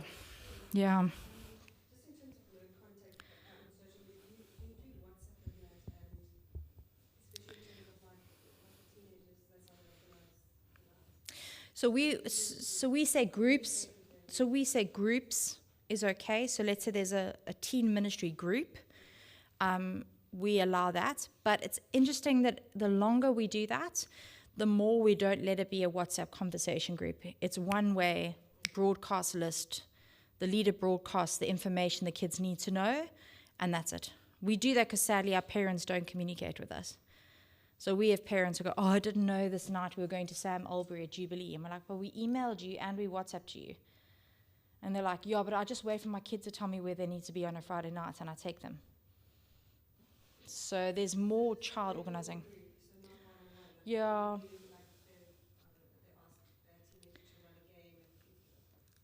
So if it's well, no. So I wouldn't do that. If it's in a group, I would do that. So in the group, I would say we've got a guy called Matt. He's 17. He helps with the kids club. I would in the WhatsApp group go at Matt so that it flags it. Would you be up for running Stuck in the Mud this Friday? And then he would reply in the group. That's the only contact I would have online, and it would be in a WhatsApp group. Yeah, we don't do anything else. And the teenagers, we tend to stick to broadcast groups. We don't want them chatting. Yeah. Does that help everyone? Yeah? So what if your family friends with your kid, Mm. maybe like 20 years old, and this child is 16? Yeah. What's the way S- to go about So it's tricky. It is tricky. And I want to say that I have a godson who is about to hit his teenage years. She's been given an iPad because at school they need an iPad for work, for schoolwork. And he has Messenger on his iPad because it's Apple and I've got an Apple. So now he's like, can I message you? And him and his parents and I are chatting it through. I've said no. Simply because I love him, and he's like my nephew basically. We're that close. But because I have a ministry hat and I have to maintain integrity, I've said no to that particular type of communication so that I can be consistent throughout my ministry and protect my larger ministry. And I see him well enough to actually talk to him face to face. So I said to him, we'll talk face to face. Or the alternative is I phone his mum on WhatsApp video, generally while they're cooking. That's a good time to do it. And then he sits at the kitchen table while mum is cooking, and him and I talk on WhatsApp video. So she can overhear if she wants to, although she never does. She's kind of busy into her food. But she can overhear if she wanted to. It's safe, and it's a connection point, but we're using her device on her time. He's there. Just because I do have a bigger ministry context, and I want to protect my integrity for other ministry further down the road. And he's special to me, but so is all the other children that I want to teach the Bible to. So does it help? Yeah. If you post online content that creates interest in substances or perception of the abuse of substances, your online content will give children and or their parents permission for certain behaviors. So if you're seen in a photo vaping, it'll promote vaping. As Titus 1 says, we'd be upright, moral. Online content that makes substances or abuse of substances attractive is unhelpful. See below for more info about substance abuse. So I went on a camp last year with a bunch of teenagers, ages 12 to 15. I came home with 15 vapes in my bag. She was at my mom's house, and she was like, what on earth is in your bag? To explain to her what they were. Almost all of those parents of the children who either handed in the vape, which was good on them, or were found with the vapes and then had to fess up, almost all the parents knew about it, were buying it for their children. It is illegal to vape under the age of 16 in South Africa. It is also incredibly harmful. The one girl, shame bless her, she said to me, it's good for my asthma. The end of camp, her and I had a real good conversation. I said to her, you seem like a smart girl. You don't really think it's good for your asthma, do you? And she's like, no, I don't really. It's just something I say. I'm like, okay, just checking. You seem smarter than that. The reason I mention it is because it is legal for you as an adult to do it. You have to make the decision if it's wise or not for you to do it. But bear in mind that if a person sees you doing it online, they are going to think that you're glamorizing it. You might not even be in a glamorizing position in the photo, but they will see it as a glamorization. And so you need to think about how that has a roll-on effect. Sorry, yes, question back. But if you took away the 15 days, did it cause conflict between you and the parents? Yeah, some of the parents wanted their children to get them back, and I said I can't do that. If I handed back a vape to a child knowing they were going to use it, that makes me complicit in an illegal act. So I was like, there is no option, there's no wiggle room here. If you come fetch your kid from camp, I will give it into your hands because you bought it, it's your property. I'm happy to give it back to you. I'm not going to put it in the hand of a child because it's illegal. And I'm not going to be complicit in an illegal act. I had one parent who was really stroppy about that, was very angry, and I said, you're welcome to be angry with me, I'm sorry. I'm not going to change on that. Because it does create angst in families, and different families. I know a family whose vape are confiscated and they're still letting their child smoke, and they're still buying, and that's their choice as adults. I've said to them, I think it's wrong because the government tells you not to, but they have to figure that out on their own. Yeah. But we have to be thinking about it. Same as alcohol. Sometimes you post something online and you're all standing and, there's a toast and you're all cheering with champagne in your hand and it's an exciting day.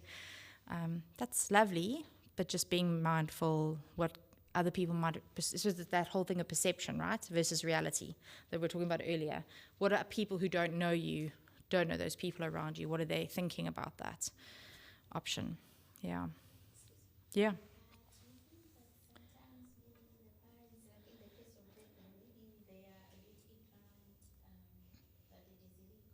Oh, definitely.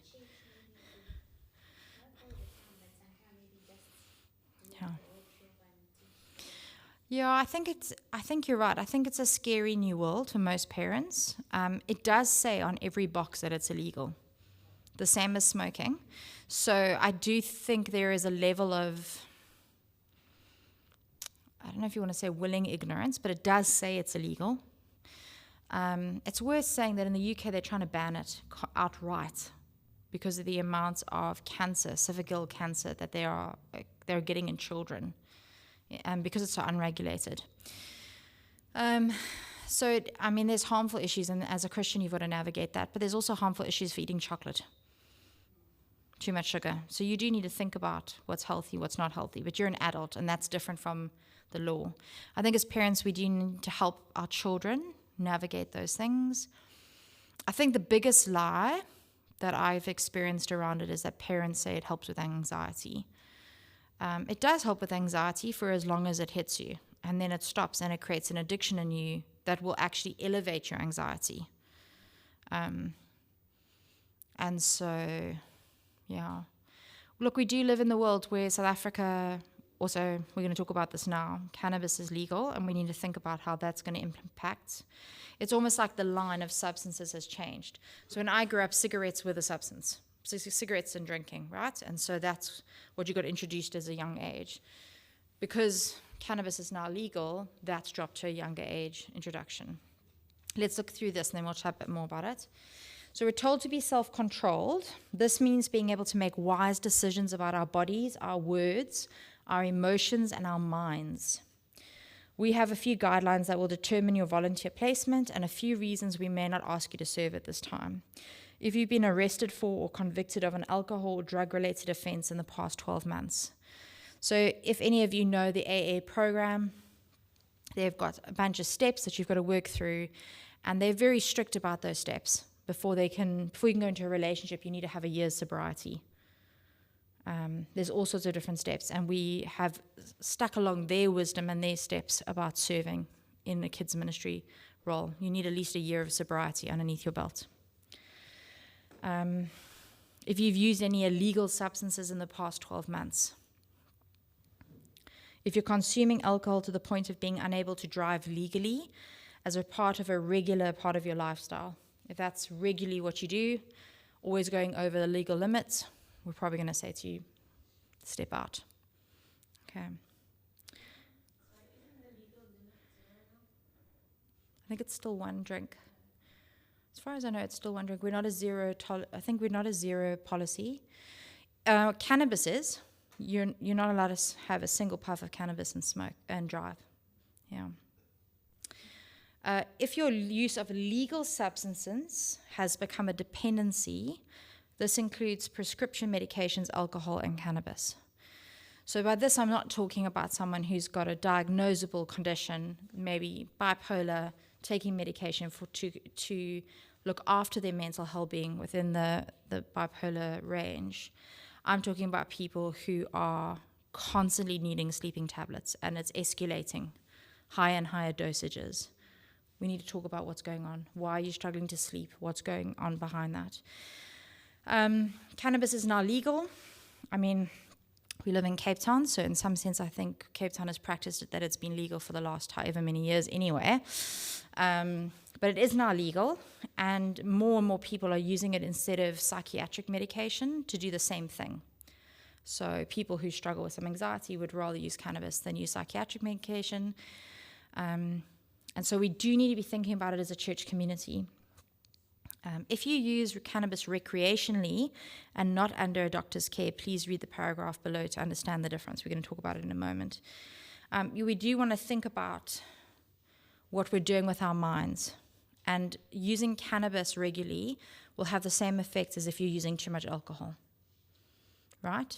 So you'll not be sober-minded. You won't be able to make self-controlled decisions. I don't have to go into detail. I'm sure you guys understand all that sort of thing. So let's just explain the legal stuff. Cannabis, marijuana is considered legal substances for personal consumption in South Africa. Personal consumption. However, it's considered more addictive than alcohol and more dangerous in terms of mental health issues. It can cause anxiety, depression, and the increase of the extent of bipolar disorder, as well as impact your long-term decision-making abilities. That's not me, that's Psychology Today magazine. The South African Cannabis for Private Purpose Bill, which is the thing that's just been passed, also states that it's illegal to drive under the influence of cannabis because of its intoxicating nature of the substance. So for those reasons, we don't think it's a suitable recreation substance for those working with children. This is a St. Stephen's decision based on this, so it's legal in the country, but if you're using it often for recreational purposes, we're going to ask you not to work with children. As a medical intervention, it has been proven to be helpful under doctor's care. You're welcome to speak to Joe if you're using it under a doctor's care. Please note, under doctor's care means a clear dosage and a clear directive from a doctor as to how to use it. Self-medicating is not under a doctor's care. So I'll give you an example. I know people who are cancer patients who are recommended cannabis oil as part of their treatments, and they are given contacts with people who give the right concentration at the right time and tell them how much they use, and they stay within those limits. And there's all sorts of cannabis rubs and things like that people use for different reasons. And that is looked after by a doctor. It's not somebody who's just smoking in the evenings to take the edge off. Yeah. Does anyone have any questions about it? Yeah. What is the, maybe you and Andre can answer, what is our denomination's view on recreational use of that? And I'm not saying frequently, just once off. In my mind, I'm like, I drink wine and beer and whatever, but I refuse to take weed or cannabis. Yeah. Like in a brownie or in a lollipop or whatever. Like I just feel it was illegal, now it's legal.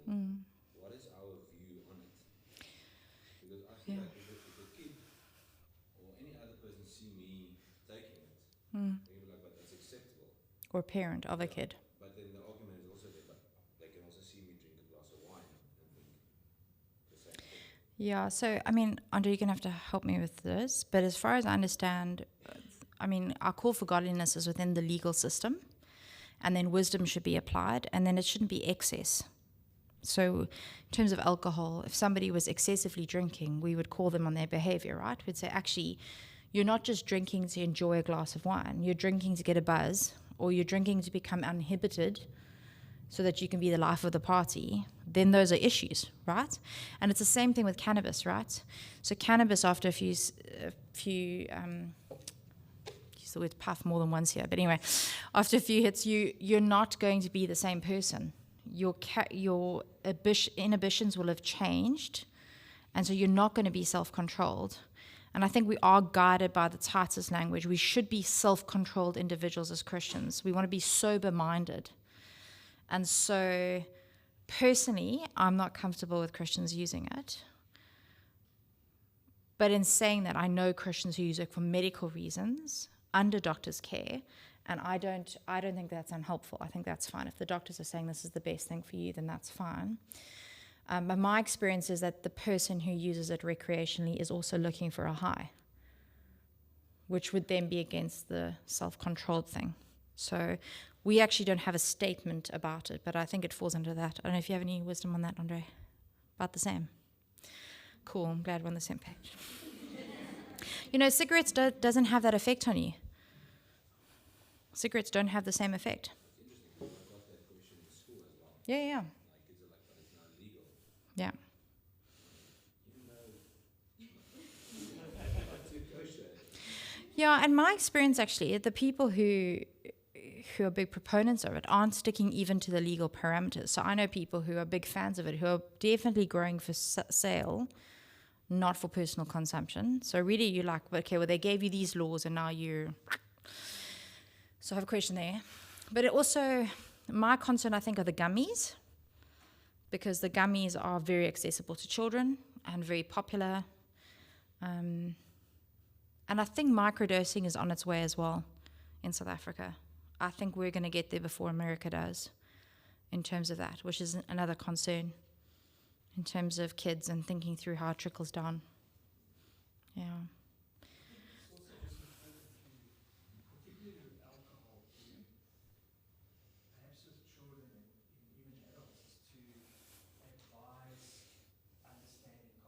Yes.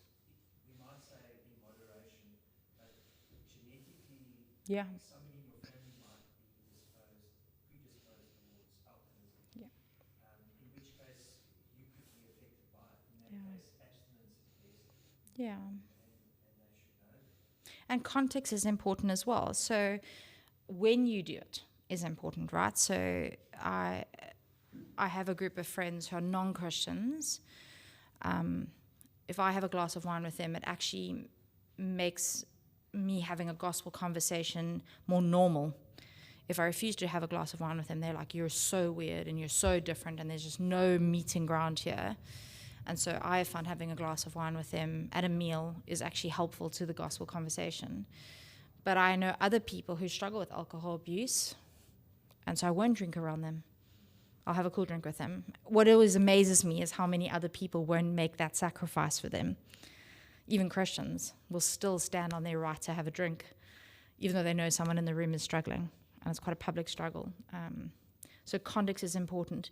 I think the difference with cannabis is that, even one heads of cannabis will have an effect on your ability to be self-controlled and your perception around you as well. And so we're talking about very different substances. So I'm with you. I don't ever see a reason why I would. In saying that, the other thing that's on the rise with teenagers and young children are prescription medications for anxiety and depression. And they are also abused. And often parents go and get that medication and then medicate their children with it. And that's on the rise too. And so, definitely, yeah. And I mean, we've confiscated medication from kids that have got their parents' names on it. And then we've told the parents, just so you know, your child took this medication. They're like, yeah, no, I gave it to them. Okay, but you're not a doctor. Shouldn't be giving them meds. Certainly meds that have a psychiatric response. Yeah. All right, there's lots. We were talking about substance abuse. I think you do want to, if you do have any questions and you do want to talk, I think come and talk to your leadership here. Make sure you're having healthy conversations about that. I think we have to talk about it going forward. It is confronting. It is here. It is interesting to see some countries are backtracking. So I don't know if you know, in the Netherlands, they've changed the rules. You can't actually be a foreigner and go to the Netherlands and use. You have to be a Netherlands national to only use. Because they're finding so many people go overseas, overindulge, and then behave really badly there, and then do real damage to their society. And so they're like, sorry, foreigners can't use. You've got to be a national to use. We can deal with our own people. We can't deal with other people's people. It's interesting. Okay, so regarding sexual behavior, the Bible teaches that sex was created by God as an expression of intimacy within the context of marriage between a woman and a man. Volunteers who embrace a lifestyle that contradicts this teaching will find themselves having to pretend to be something they're not and believe something they don't. To prevent you from a potentially awkward situation, we may ask you not to serve if you're actively pursuing an inappropriate relationship. And for the sake of clarity, I'm going to explain what I mean. If you're involved in a sexual relationship and are not married, if you're currently living with a sexual partner and are not married, if you are married and are currently involved in a sexual relationship outside of your marriage, if you pursue casual sexual encounters, if you're pursuing a sexual relationship with someone who is the same gender as yourself. There will be people in our community who will be same-sex attracted, and to not have clarity on this in your community will be hurtful to them.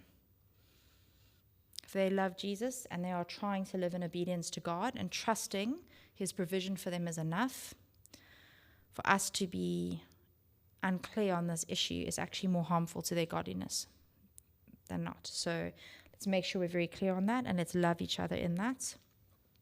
And if you want to chat more about that, please come and chat to me afterwards, or chat to Andre as well. This is a really, also it's worth saying, this is, let's not take it for granted that people understand that this is what a Christian sexual ethic looks like. Many moons ago, a guy called David Cook came and spoke at one of our denom synods, and he said it goes without saying, so it should be said, so we don't forget it. And I think that's important. I think the world thinks that sex is no longer something that the church has anything to say about, or God has anything to say about. And certainly we've had Christian people come to do marriage counseling and only to discover actually they've been having sex for years and we didn't know, and nobody had ever told them, which we were like, that's not true. We know we've preached on this issue from up front, but we've never had them in a situation where we've been very clear on the issue. And so now we literally spell out exactly what we mean by that. I would add one more to this, which I don't really think affects our context in Cape Town. But if you're pursuing another marriage relationship outside of your current marriage relationship, so you're looking for a polyamorous relationship, I'd probably add that in there now. That is legal in South Africa, so we need to think about how we think about it as Christians. Okay, child safety, yeah.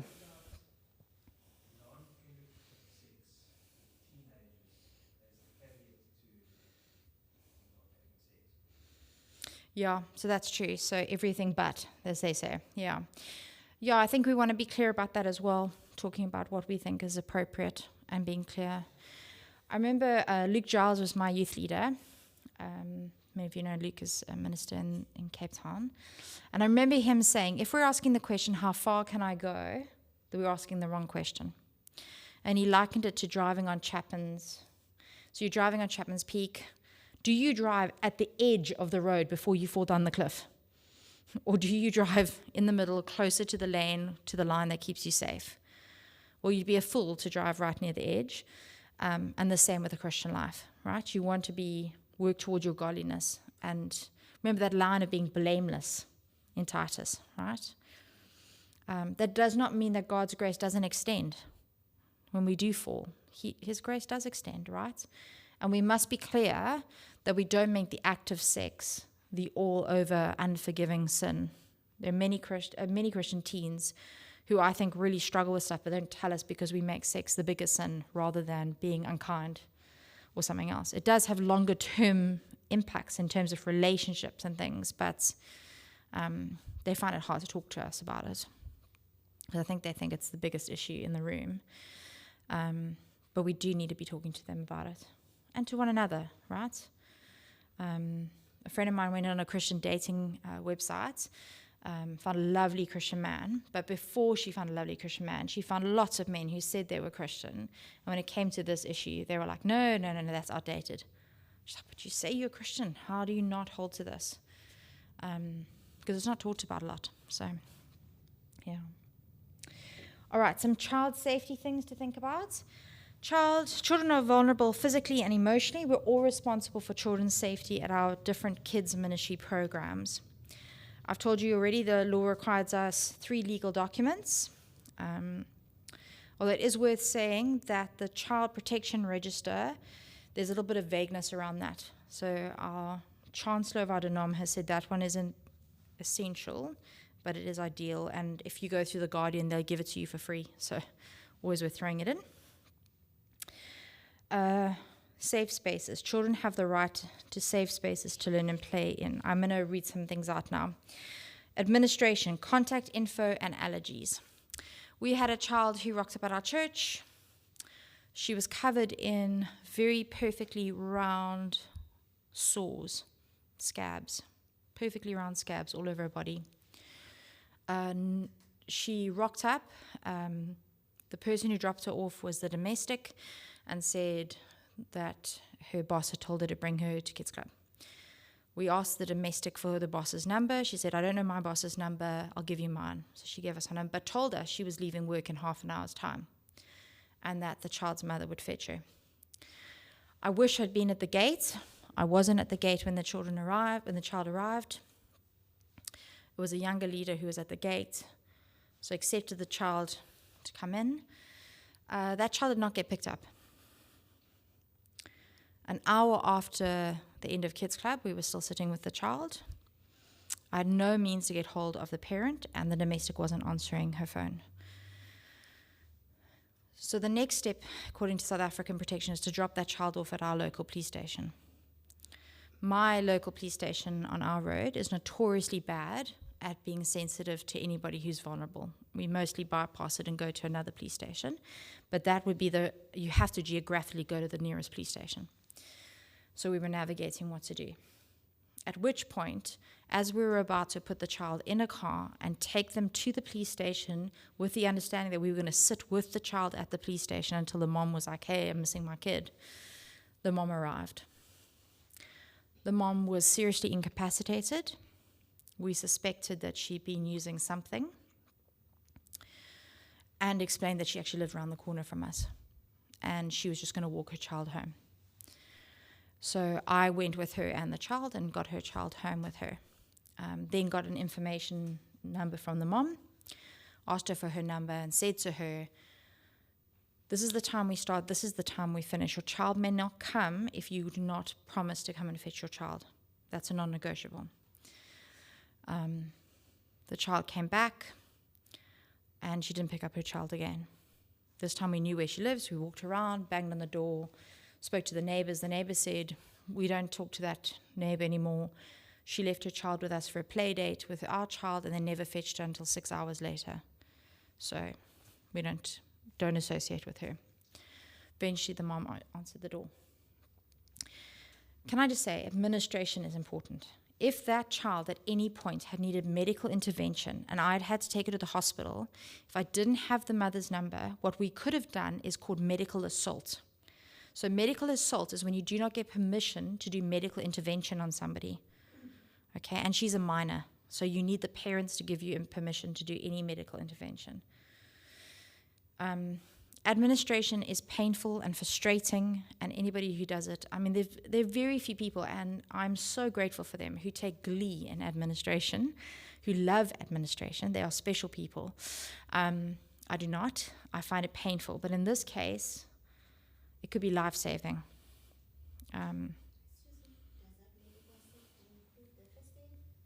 It doesn't include first aid. But if it gets to a point where you actually have to get a hospital involved or a doctor involved, then it can be assault. Yeah. And that's hard to do. We have very, very few walk-ins in our church community. Other churches have lots of walk-ins, and you have to think of incentive programs. I'm going to talk about that in a moment. Yeah. So, for example, if this was verbal confirmation, is that just as good as written? Because it's verbal, like he said, she said, tomorrow, Yeah. I would want them to either text it to you. So I would say to them, if you're happy for me to do that, text it to me right now. This is the number. And then have that as a written confirmation. So a friend of mine works in Scotland, in Glasgow, amongst what's called a 20 schemes project. So the schemes are council flats in Glasgow. They are the poorest of the poor community in Glasgow. Most people living on grants. Most parents have some form of substance abuse. She regularly is involved with social workers doing health and safety checks for children in those communities. And they find it really hard to get information on parents. So what they did is they create little packs, and they say to the kids, we're going to give you this form. You need to get your mom or dad to fill in the form, give us the number. And then when you bring it back, if we phone that number and we find out who the person actually is and it checks out, then we're going to give you a pack. And the pack involves a nice T-shirt, a clean T-shirt, and some nice little stationery things for them to take home. That's what they've done as an incentive to get information. And the rule is you come once. Without that information, you can't come back until you give us your information. That's heartbreaking to do, to send a kid away and say, I'm sorry, you can't come because we don't have a number. But the alternative is also very scary, to have a child and not have a parent come fetch, or not have a child or need medical help and you don't have a number. Okay. Administration is important, especially the allergies. Yeah, if you don't know if they're allergic to something. Road proximity, that's something that I'm sure you guys have to navigate with this road. It seems like quite a big road. How safe are the children where they're playing? Toilet facilities, how do you navigate that? Space per child and adult. Glass at child height is quite an important thing to consider. Children are notorious at hitting glass with things. Equipment that's safe, choking or sharp edges are a problem. Fire exits. Do your children know where they are? Have you guys done a fire exit drill? We haven't done one at St. Stephen's. It's on my agenda to do, where we're going to make the whole church leave on a Sunday morning and practice a fire drill. It means that Jeff, who's our teacher, is going to shorten his sermon that Sunday, and we're going to drop a song in the worship, and we're all going to go into our groups. The kids will go to their program. Kids will go to baby room. We'll tell the congregation, this is what we're going to do today. If there's a fire, this is what's going to happen. I'm going to tell you where to go. Schools do it. They practice fire drills. We need to practice it. Do your families know what to do? In our case, we know that where there'll be a fire will be our kitchen, and now where our solar system works with the inverter. Those are the two most likely places where there'll be a fire. And so we know that there's probably going to be a barrier between the main congregation and the children's center. So we have a great strategy to get the children out through a different exit without having to cross that barrier. But teaching the adults not to cross that barrier in an emergency is going to be our problem. And so we have to practice with them and say, we've got enough leaders. They will get out safe. You'll meet them in the garden. You go that way. Meet them in the garden. We'll meet you from this side. But that's where it's going to be the problem. We know that already. That's going to be our issue. Have you guys thought about how you're going to exit? And do you practice it with your congregation? You could also do it after church. So we're going to stay in church for 10 minutes later this afternoon and just all exit and practice a fire exit. Something to consider. Do you know where the extinguishers are? Awesome. Question, do you know how to use them? Yeah, I have no idea how to use that. It's a concern for me. We had a fire chief in our church, actually, and he said to me, it's amazing. Actually, they're not actually easy to use. People think they are, but they're not. Worth testing. So when you have those guys come around and do the testing of your fire equipment, ask them if you can test on the old one to just see if you know how to use it as a wisdom thing. I know, but in chaos. Yeah. I've had one of those smaller ones in my kitchen that are brilliant. I've used that before. My father worked for Chevron for Celtics for 37 years and went through extensive fire training, fire safety training. And we had a fire in our house, and he did not know what to do. And it's because you don't know what to do in the moment, right? So there's a difference in that. So practicing that and thinking it through. Yeah. Because you can read it now and make sense. Pull, push, point and push, yeah. But in the moment. Okay. Think about heaters and electrical wiring and plugs, what's around. We have plug safety things that we put into all our sockets that aren't in use. So something to think of as a child comes up here. I mean, be very small to stick a finger in there, but thinking about it, plug protectors at height level, exposed wires, etc. And then first aid. Does everyone know where the first aid is? Who is responsible on a Sunday morning for first aid?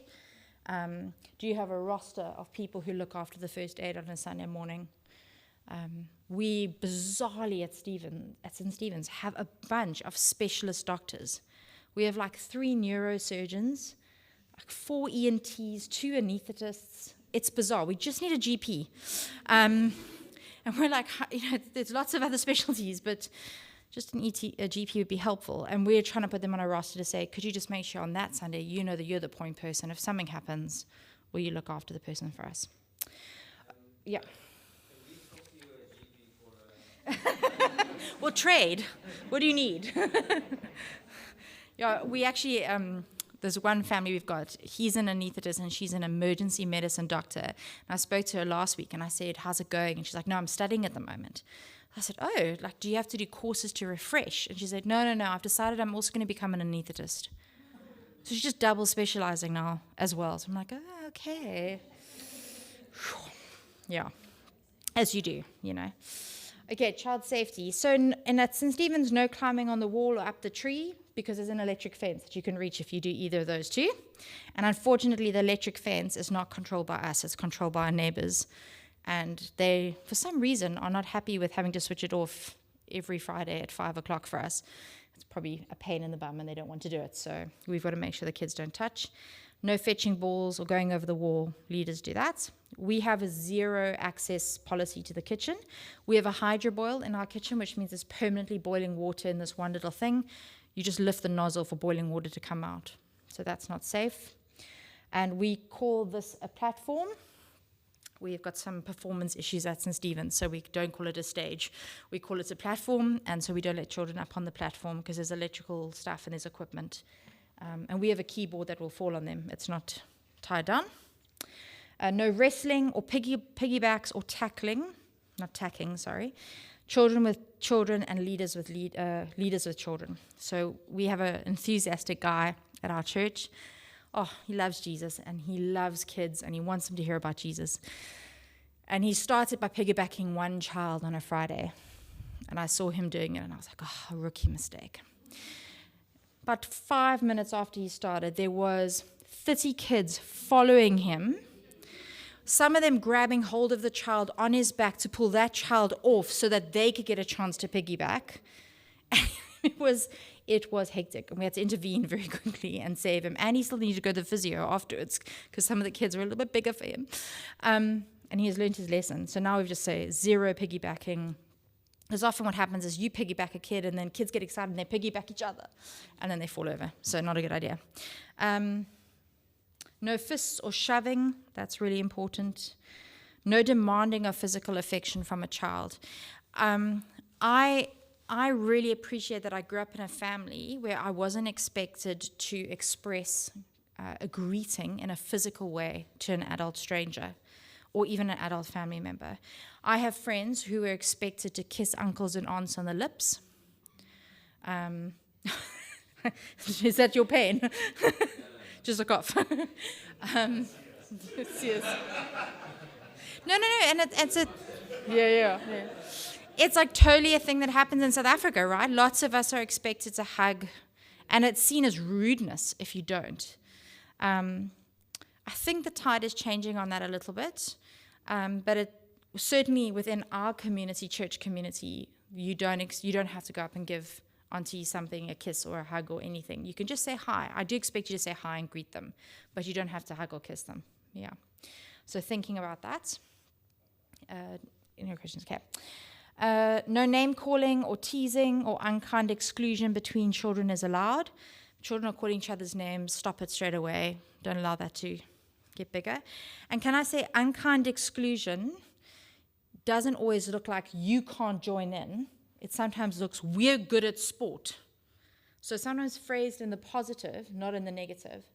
So make sure so that we're good at sport. The people standing on this side of the room are really good at sport, so we're going to go play rugby. You're on that side. We're on this side of the room. Just be careful that doesn't happen. All equipment must be safe for children to play with. And please make sure you keep checking on that. So our jungle gym, we've just been given some AstroTurf to put under the jungle gym, which has been great. No more sand everywhere.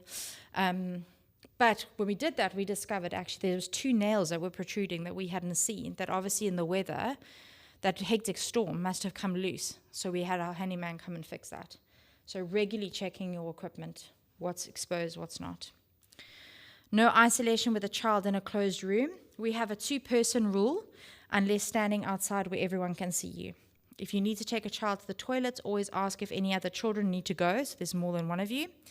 And once there, we stand in the doorway while they use the cubicles. We do not use the urinals with the kids.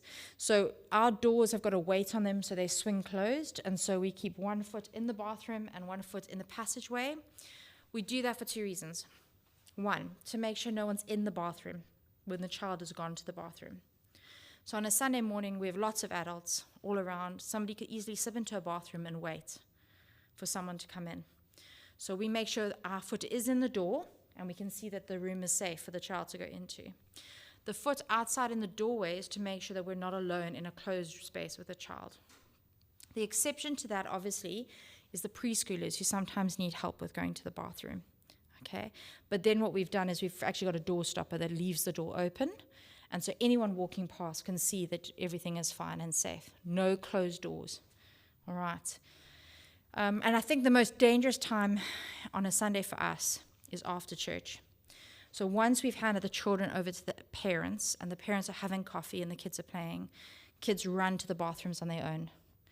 And we've told the parents, we don't know who's in the bathrooms at that point. You really should take your child to the bathroom and take them back. Don't assume because you're here, everyone here is safe. Okay. Any questions about that? Yeah. Upstairs, we have windows on our doors. Brilliant. Because of noise, we need to keep it all closed. So is it considered all right? Are you talking about bathrooms? Teaching. I was like, the noise in the bathroom. One teacher in a room with children. Yeah, that's great. Keep the door open because kids run out. Yeah. It's noisy, then you can't control it. Yeah, so then having glass is really important, right? So that everyone can see what's happening. I teach an 8:30 class, which is a mixed grade group on a Sunday morning. And for a long time, I didn't have someone to help me. But the one, like that whole wall over there, is all sort of stacked glass window. And so people coming to the next service, people leaving from this service to get a coffee, to come back for the next service, constantly people walking past. And so I knew that there was exposure and I was safe in that regard. You want 2 people, but until you do create some system to create accountability. But ideally you do want 2. Yeah. Because you also want to witness. So if somebody says, yeah, so-and-so made us all stand on top of glass shards on Sunday, they can go, no, you didn't. That's not true. Okay, I'm going to say no hugging. I'll give you a caveat about that now. Try to fist bump or high five rather. If they initiate, don't insist. So don't forcefully push them away if they come to you to give you a hug. Try to side hug rather than frontal hug. And then say, hey, next time let's try a fist bump or a high five. Try and make it sound exciting. Even having a group secret handshake is a positive way to avoid hugging. Like, this is our group handshake when we see each other on a Sunday. In saying that, there are children who need hugs and who will initiate hugs. And when they do, give them a good hug. Make sure it's not in private. Make sure it's in an open space. And make sure other people can see what that hug looks like. Okay. Again, remember, perception is, even though people might not see what's going on, the perception will be the thing that they worry about. So be mindful of that. So we have lovely family at our church. A friend of mine whose husband's not a Christian and has some disability, and so he's not able to be very physically affectionate with his children in a rough and tumble hug way. And we have a lovely Christian guy in our church who is a leader who has really worked hard at befriending that family and loving her husband and being in their home and witnessing to him. And sometimes when they are together at church, that little one will come and give him quite a big hug and some affection and want to hang on him, because in their home, when he comes to visit, they jump on the trampoline together. They do all the things that he can't do with his dad physically, and he needs to do. And so there's a little bit of familiarity there. So we're constantly having to say to them, be mindful. I know you're being appropriate, and the dad and the mom are always there when you hang out with them. But as a result, it's created a familiarity that other people might not understand. So when on a Sunday they come up to you, if they're overly familiar with you, people are going to be like, that's weird. Be mindful of the perception. That's hard to do, but it's important. No inappropriate language. Watch your language. Obviously, swearing is never acceptable, but consider words that are also rude for little ones to say. Avoid those as well. Also, and ask them to not use them. So, for example, shut up. Like if you're working with grade 7s and you're talking about shut up, somebody told you to shut up in the group, whatever, and you're telling them a story about it, they won't be offended by that. But if you say that to a 4-year-old,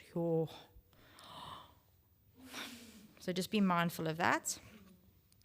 No sarcasm. Children do not understand sarcasm, and it leaves them feeling very confused, and it breaks their trust with you. A friend of mine called Kim, lovely Christian lady, she loved Jesus, was serving with us at kids ministry. We had done a whole training session on no sarcasm, and our minister's daughter, who was in grade 1, came to Holiday Club for the first time. Now, if you're the minister's kid, everybody knows you, even though you don't know anybody else. And as she walked in the door, my friend Kim said, "Hi, Karis, it's so good to see you." Karis didn't know Kim. Kim knew Karis because she's the minister's kid, but Karis had never known Kim at all. And so Karis looked at her and she said, "Do you mean me?" And Kim said, "So no, man, I mean the Karis behind you." And little Karis went. And I saw Kim's face when she realized the sarcasm thing wasn't a joke, it was serious. And Karis looked at her and Kim was like, "No, I did mean you, sorry." And you could see immediately Karis was like, "I don't know if I trust that leader. She says things I don't understand. Is she teasing me? Is she making fun of me?" And in South Africa, we have a culture of sarcasm, right? We love sarcasm. We find it quite hard when people don't get it. Like, just get it already. I had a friend who didn't get it, and he went to a school, all-boys school, that is how they showed their love to each other, with sarcasm. And it really took a long time for his friends to go, "We mustn't be sarcastic, because actually that isn't loving him. It's actually an unkindness." And so they've worked at it, which is great. No children on laps. As much as possible, try. My leaders always laugh at me because whenever a child tries to sit on my lap, I say, "Oh, it's so hot. You better just sit next to me. It's too hot." Even in the middle of winter and it's like snowing up, it's too hot. Sit next to me. That just creates favoritism in the group, and you don't want that. If they're looking for comfort, let them sit next to you. No photo taking of children or sharing phone numbers or social media contacts with children. Be kind to the children. They will make mistakes. They will push boundaries, and they will have bad days and need our grace to try again. Perfect example of that is where a little boy came into St. Stephen's a few weeks ago. Came in super grumpy. He didn't greet his leader. She went out of the way to greet him. He didn't greet her back. She perceived that as being quite rude. Later in group time, when they were sharing some news, he didn't want to share news. He didn't want to make eye contact. She kind of thought, "Oh, he's being really naughty today." A little bit later, he was asked to do something and he refused to do it, so now he's being disobedient. Eventually, she came to me with him. because he was not helping out. And she said to me, he's not listening to us in class, and actually he's been quite rude the whole day and not listened and told what we're doing. Sat down, talked to him, found out his grandfather had died. His mom was distraught, had spent the day crying. He wasn't so close to his grandfather, but was totally unraveled around the fact that he saw his mom in so much pain. Didn't really know what to do with that. And isn't a child who externalizes, he internalizes. And so he had just got really sad and quiet. It would have been helpful if the father, when he dropped him off, had told us. So I said to the leader, the parents should have told us what was going on. But 2, let's not assume the worst of our kids. They have contexts. I don't know how many, if you're married and you have children, you'll know this, how many times you've rocked up at church and you've had a fight in the car, and then you get out the door and you're like, hi, everybody. Hi, it's all fine. Let's pretend that argument didn't happen. We'll continue it when we get back home, right? We all have that sort of context. We all have hard days. Children do too. So be mindful of that in their behavior. Okay, so I'm just going to give you a few more sort of tools, and then we're finished for the day, if that's all right. Everybody okay? Okay. Just some contact policies for the younger kids, because obviously I said no hugging or no on laps, but under 5s it's complicated. Let's put it that way. So 0 to 2-year-olds, the physical needs of this group are obvious and clear. They will need to get you to give them comfort and provide them maybe with a bottle or something to settle them. Never raise your voice at them. Instead, always use a reassuring tone and turn their attention. Rocking and patting should be gentle. We had a woman at our church who loves Jesus. She comes from a culture that is very expressive and passionate about everything. Like, have you seen the weather outside? Yes, it's okay. It's okay. But she's like that with everything. And she volunteered for our creche duty. And when she rocked a child, she rocked a child. And when she patted them on the bum, she patted them. She has 2 children who love her dearly. But there were other parents whose eyes were like this when she volunteered. And we were like, maybe we should segue you into a different ministry, which we did. And now she uses her passion and her enthusiasm to sing, and she does a great job leading our worship, helping us with leading worship. Her face shows the joy of Jesus when she sings. We needed her actually up front, and we're so grateful. So rocking and patting should only ever be done gently for the sake of the other parents. We avoid nappy changing as a rule. Say to parents, if you could change the nappy before they come, that would be great. But if they give you permission, then we have a table within our room that we actually change in, so they change in front of all the other volunteers so that there's accountability. Okay. And then we let the parent know, by the way, we did have to change their nappy. Here you go. We normally write it on a slip.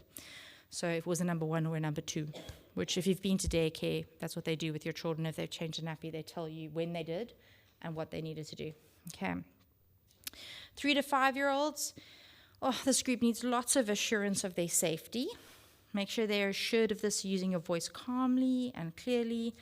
Sitting on laps is sometimes needed to allow a child to settle. Okay? This should always be a temporary solution, and only when there are other adult volunteers present. So if I've had to receive a child who's a bit anxious, but she'll come to me, or he'll come to me, then I sit them on my lap, and we get everybody else to circle time. When we finish circle time, I think you can go sit on the chair now. Okay. So you kind of process them, and we have another person who's witnessed that.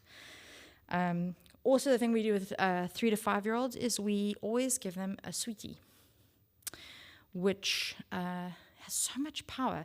We give them jelly babies, and we do it when we're telling them the story, because then their mouths are busy and they don't interrupt you, which if you work with 3 to 5-year-olds, you know what I mean. It's a good moment. But we also then, if they arrive and they're a bit scared, we say, do you want to hand out the jelly babies today? Yes, please. Okay, come sit by me because you're going to help me hand out the jelly babies later. It's a great way to get them to settle and be calm, giving them something to do. They'll need bathroom assistance. Encourage parents to take their children to the bathroom before class time. That's always helpful. Okay. Any questions about that? All good. Okay. I just want you to sit at your table very quickly and answer this question. Why is discipline so hard? listening group, why do you find it hard?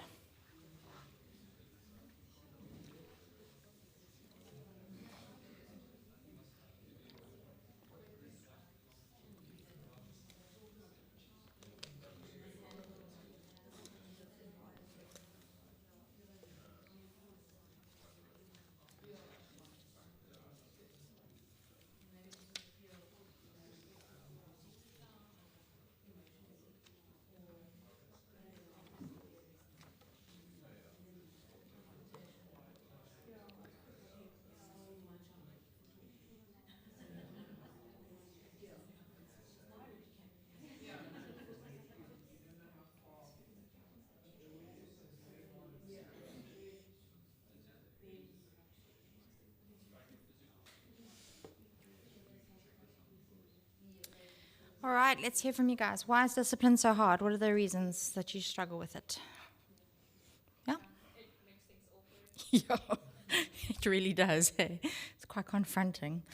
I have a colleague who absolutely loves awkwardness. So he just relishes at awkward situations. He often just sits if there's an awkward moment and he'll just leave people in it. He won't rescue them. He actually glees in it. But it can be super awkward. Yeah. Other reasons?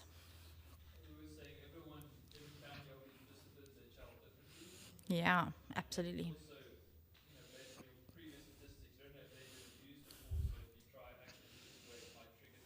Yeah, absolutely. So you've got to be sensitive to the parents' discipline policy as well as considering what could be over-discipline at home, which has actually resulted in abuse. Absolutely. Yeah. We discussed at table, sometimes you want your kids really should be fun. And it's school and home, you want to follow all these rules, and now you want to be a safe space where we can enjoy ourselves, we can let go, or just, Yeah. be free and accept it here. But at the same time, I was telling them as well, if the discipline, if they're going to affect the learning or other children, then you have to, Yeah. they're not safe. It is a weird thing, Sunday school.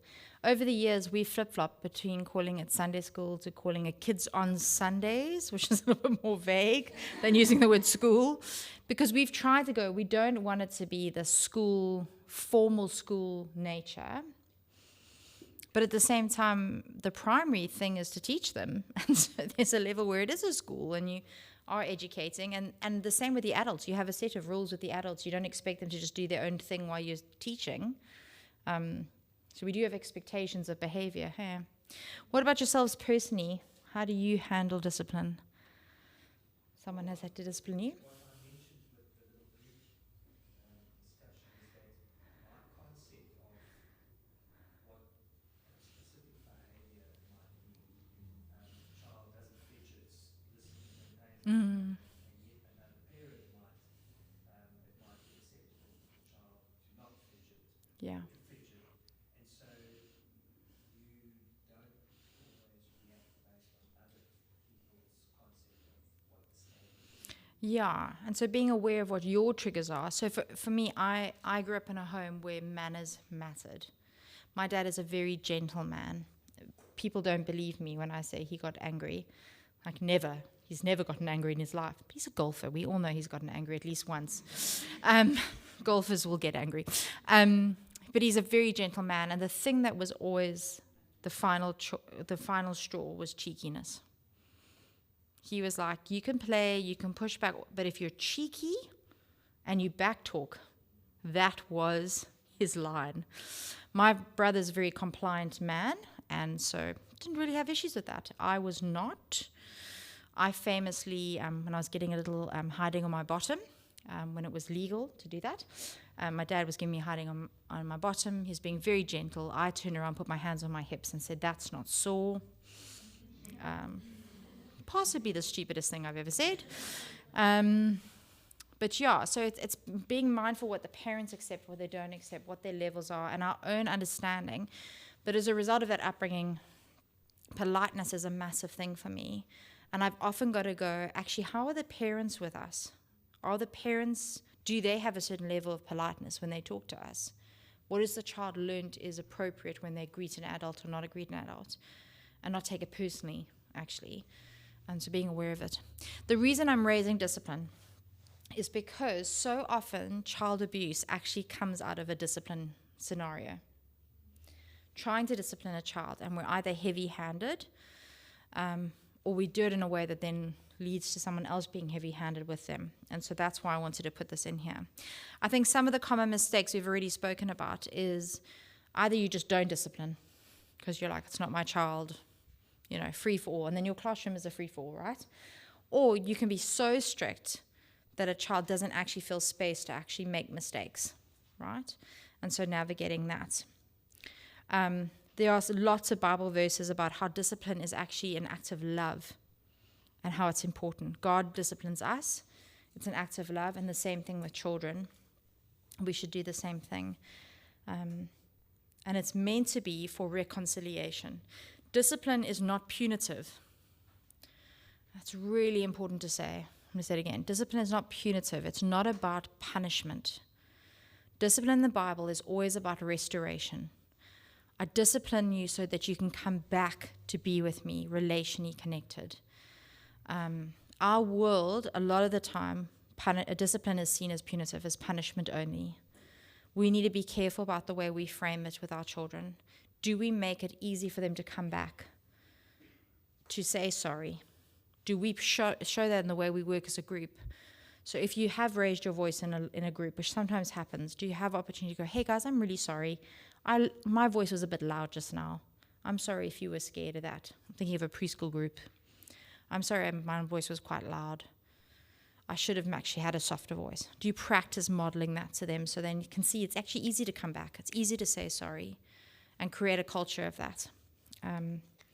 So I'm just going to go through a couple of things about discipline.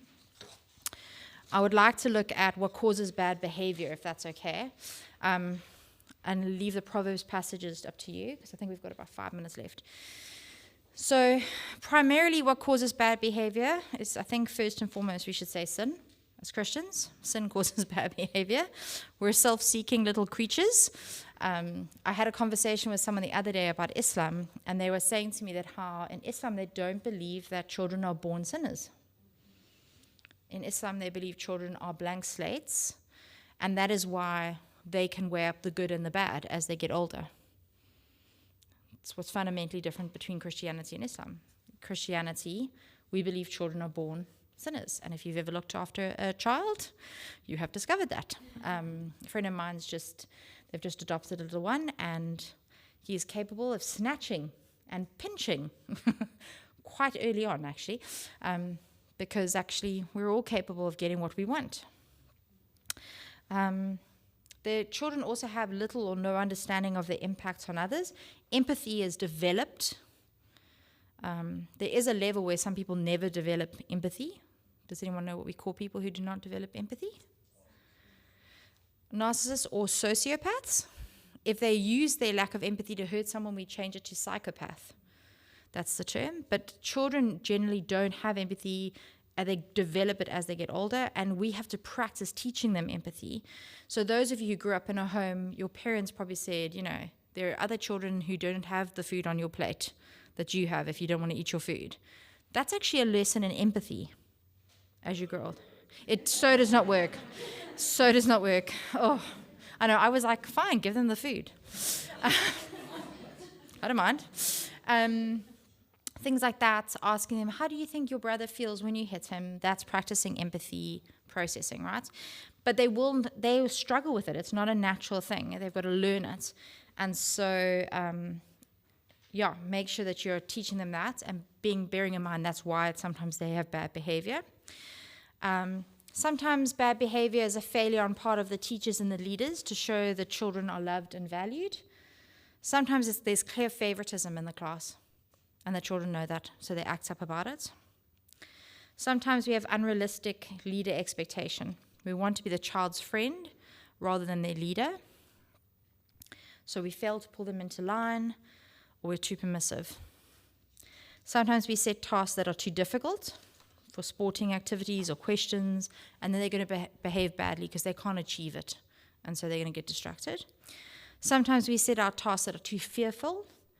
I want you to read out loud or pray out loud or answer a direct personal question, and they really struggle with that, so they act out because they don't want to do it. Sometimes we set tasks that are too easy. It's like boring and baby, and then they, yeah. Sometimes they're just unreasonable. I once sort of was evaluating somebody doing a lesson for children, and they had the child sitting on the floor, grade 1s, sitting on the floor for 45 minutes. They stood at a lectern like this, no visual aids, no interaction. They preached at them for 45 minutes, little grade 1s. It unraveled. Yeah. Expectations of teachers are not sometimes clearly stated. So, hey, in this group, we put our hands up when we talk. If you are in the grade R, grade 1, and grade 2 stage of teaching, you will know that you are teaching them how to put their hands up. And it is never ending. And every time, you've got to be, hey, did you forget to put your hand up? That sometimes happens. Remember, you got to put your hand up before you talk. Try to keep that little positive, happy, like, why have you not learned this yet? Put your hand up. Keep, hey, did you forget to put your hand up? Let's remember to make sure everyone gets a chance to share by putting your hands up. You got to be like Barney. You guys remember Barney? Yeah. So being mindful of that. So I have expectations that my grade R's, 1s, and 2s struggle with impulse control, because that is an age development thing. So when they interrupt each other or they speak over each other, I don't shame them for that.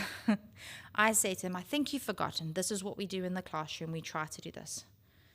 And we try again. I have one child in my class at the moment who I do actually think has significant impulse control issues. He is not developing the way the others in that class are developing in terms of impulse control. And so that's something I've said to the parents. Hey, listen, do you find at home that he struggles not to interrupt? We're trying to work on it in class time. What are you doing that I can maybe do in class to help him? They have a stick at home, which they pass around when they're talking. Oh, not a stick for discipline, sorry. A talking stick that they pass around. And so I've said I'm going to make one in class. And so coming up, I'm making one in class with everyone and saying, when we talk about stuff, we're going to pass around. And if you would like to talk, ask for the talking stick, and then you can take it and talk. And then, like I said, bad day syndrome. Be mindful of those things. That's everything for now. There's lots more resources in your booklet. There's a whole bunch of stuff about how to deal with different types of children in your groups, where to sit them. That's quite important, depending on their personalities, if they're opposite you, next to you, and how that impacts your class dynamics. Yeah, and those Proverbs passages are really helpful in terms of thinking through discipline. And then the last thing I just want to say is make sure that you have a clear chain of command when it comes to discipline. What are your steps to discipline? So if you're struggling with a child in your class, what do you do first? What do you do second? What do you do third? And know how it kind of escalates in terms of care for that child. A church that my brother went to, they had the system. Thankfully, they've stopped it now. But you used to type your child's number in. It's a big church, and you'd get a sticker with a unique number for that week. You'd get one, and your child would get a sticker. And then at the end of Sunday school, you'd go fetch your child with that sticker. But if your child was misbehaving, they would put your cell phone number up on the back screen of the projector. So not your name, just the number. And it would flash just in the corner. And you would go, oh, that's my child. My brother was like, they would have said, like, we do it anonymously, but everybody's seeing something flash, and then you get up. It's fairly obvious it's your kid. And you would, like, do the walk of shame to go fetch your child who was misbehaving. Let's be mindful of parents and protect them a little bit about when we talk to them about their child's behavior as well. But yeah, thanks, guys. Thanks so much for giving us time. And yeah. Dear Lord, as stewards of God's grace and guardians of your flock, we earnestly acknowledge that it is our duty to ensure the physical, emotional, and spiritual well-being of the young souls entrusted to our care. We are called to be vigilant shepherds, protecting our lambs from the dangers that lurk in the shadows of this world. By your Spirit, help each and every person here today to heed the words of the psalm which proclaims that children are a heritage from the Lord, offspring a reward from him. Help us to cherish this great and precious gift and commit ourselves wholeheartedly to their safeguarding. May our actions be guided by Christian love, discerning wisdom, and an unwavering devotion to uphold the highest standards of safety and protection for our children. In Jesus' name we pray. Amen.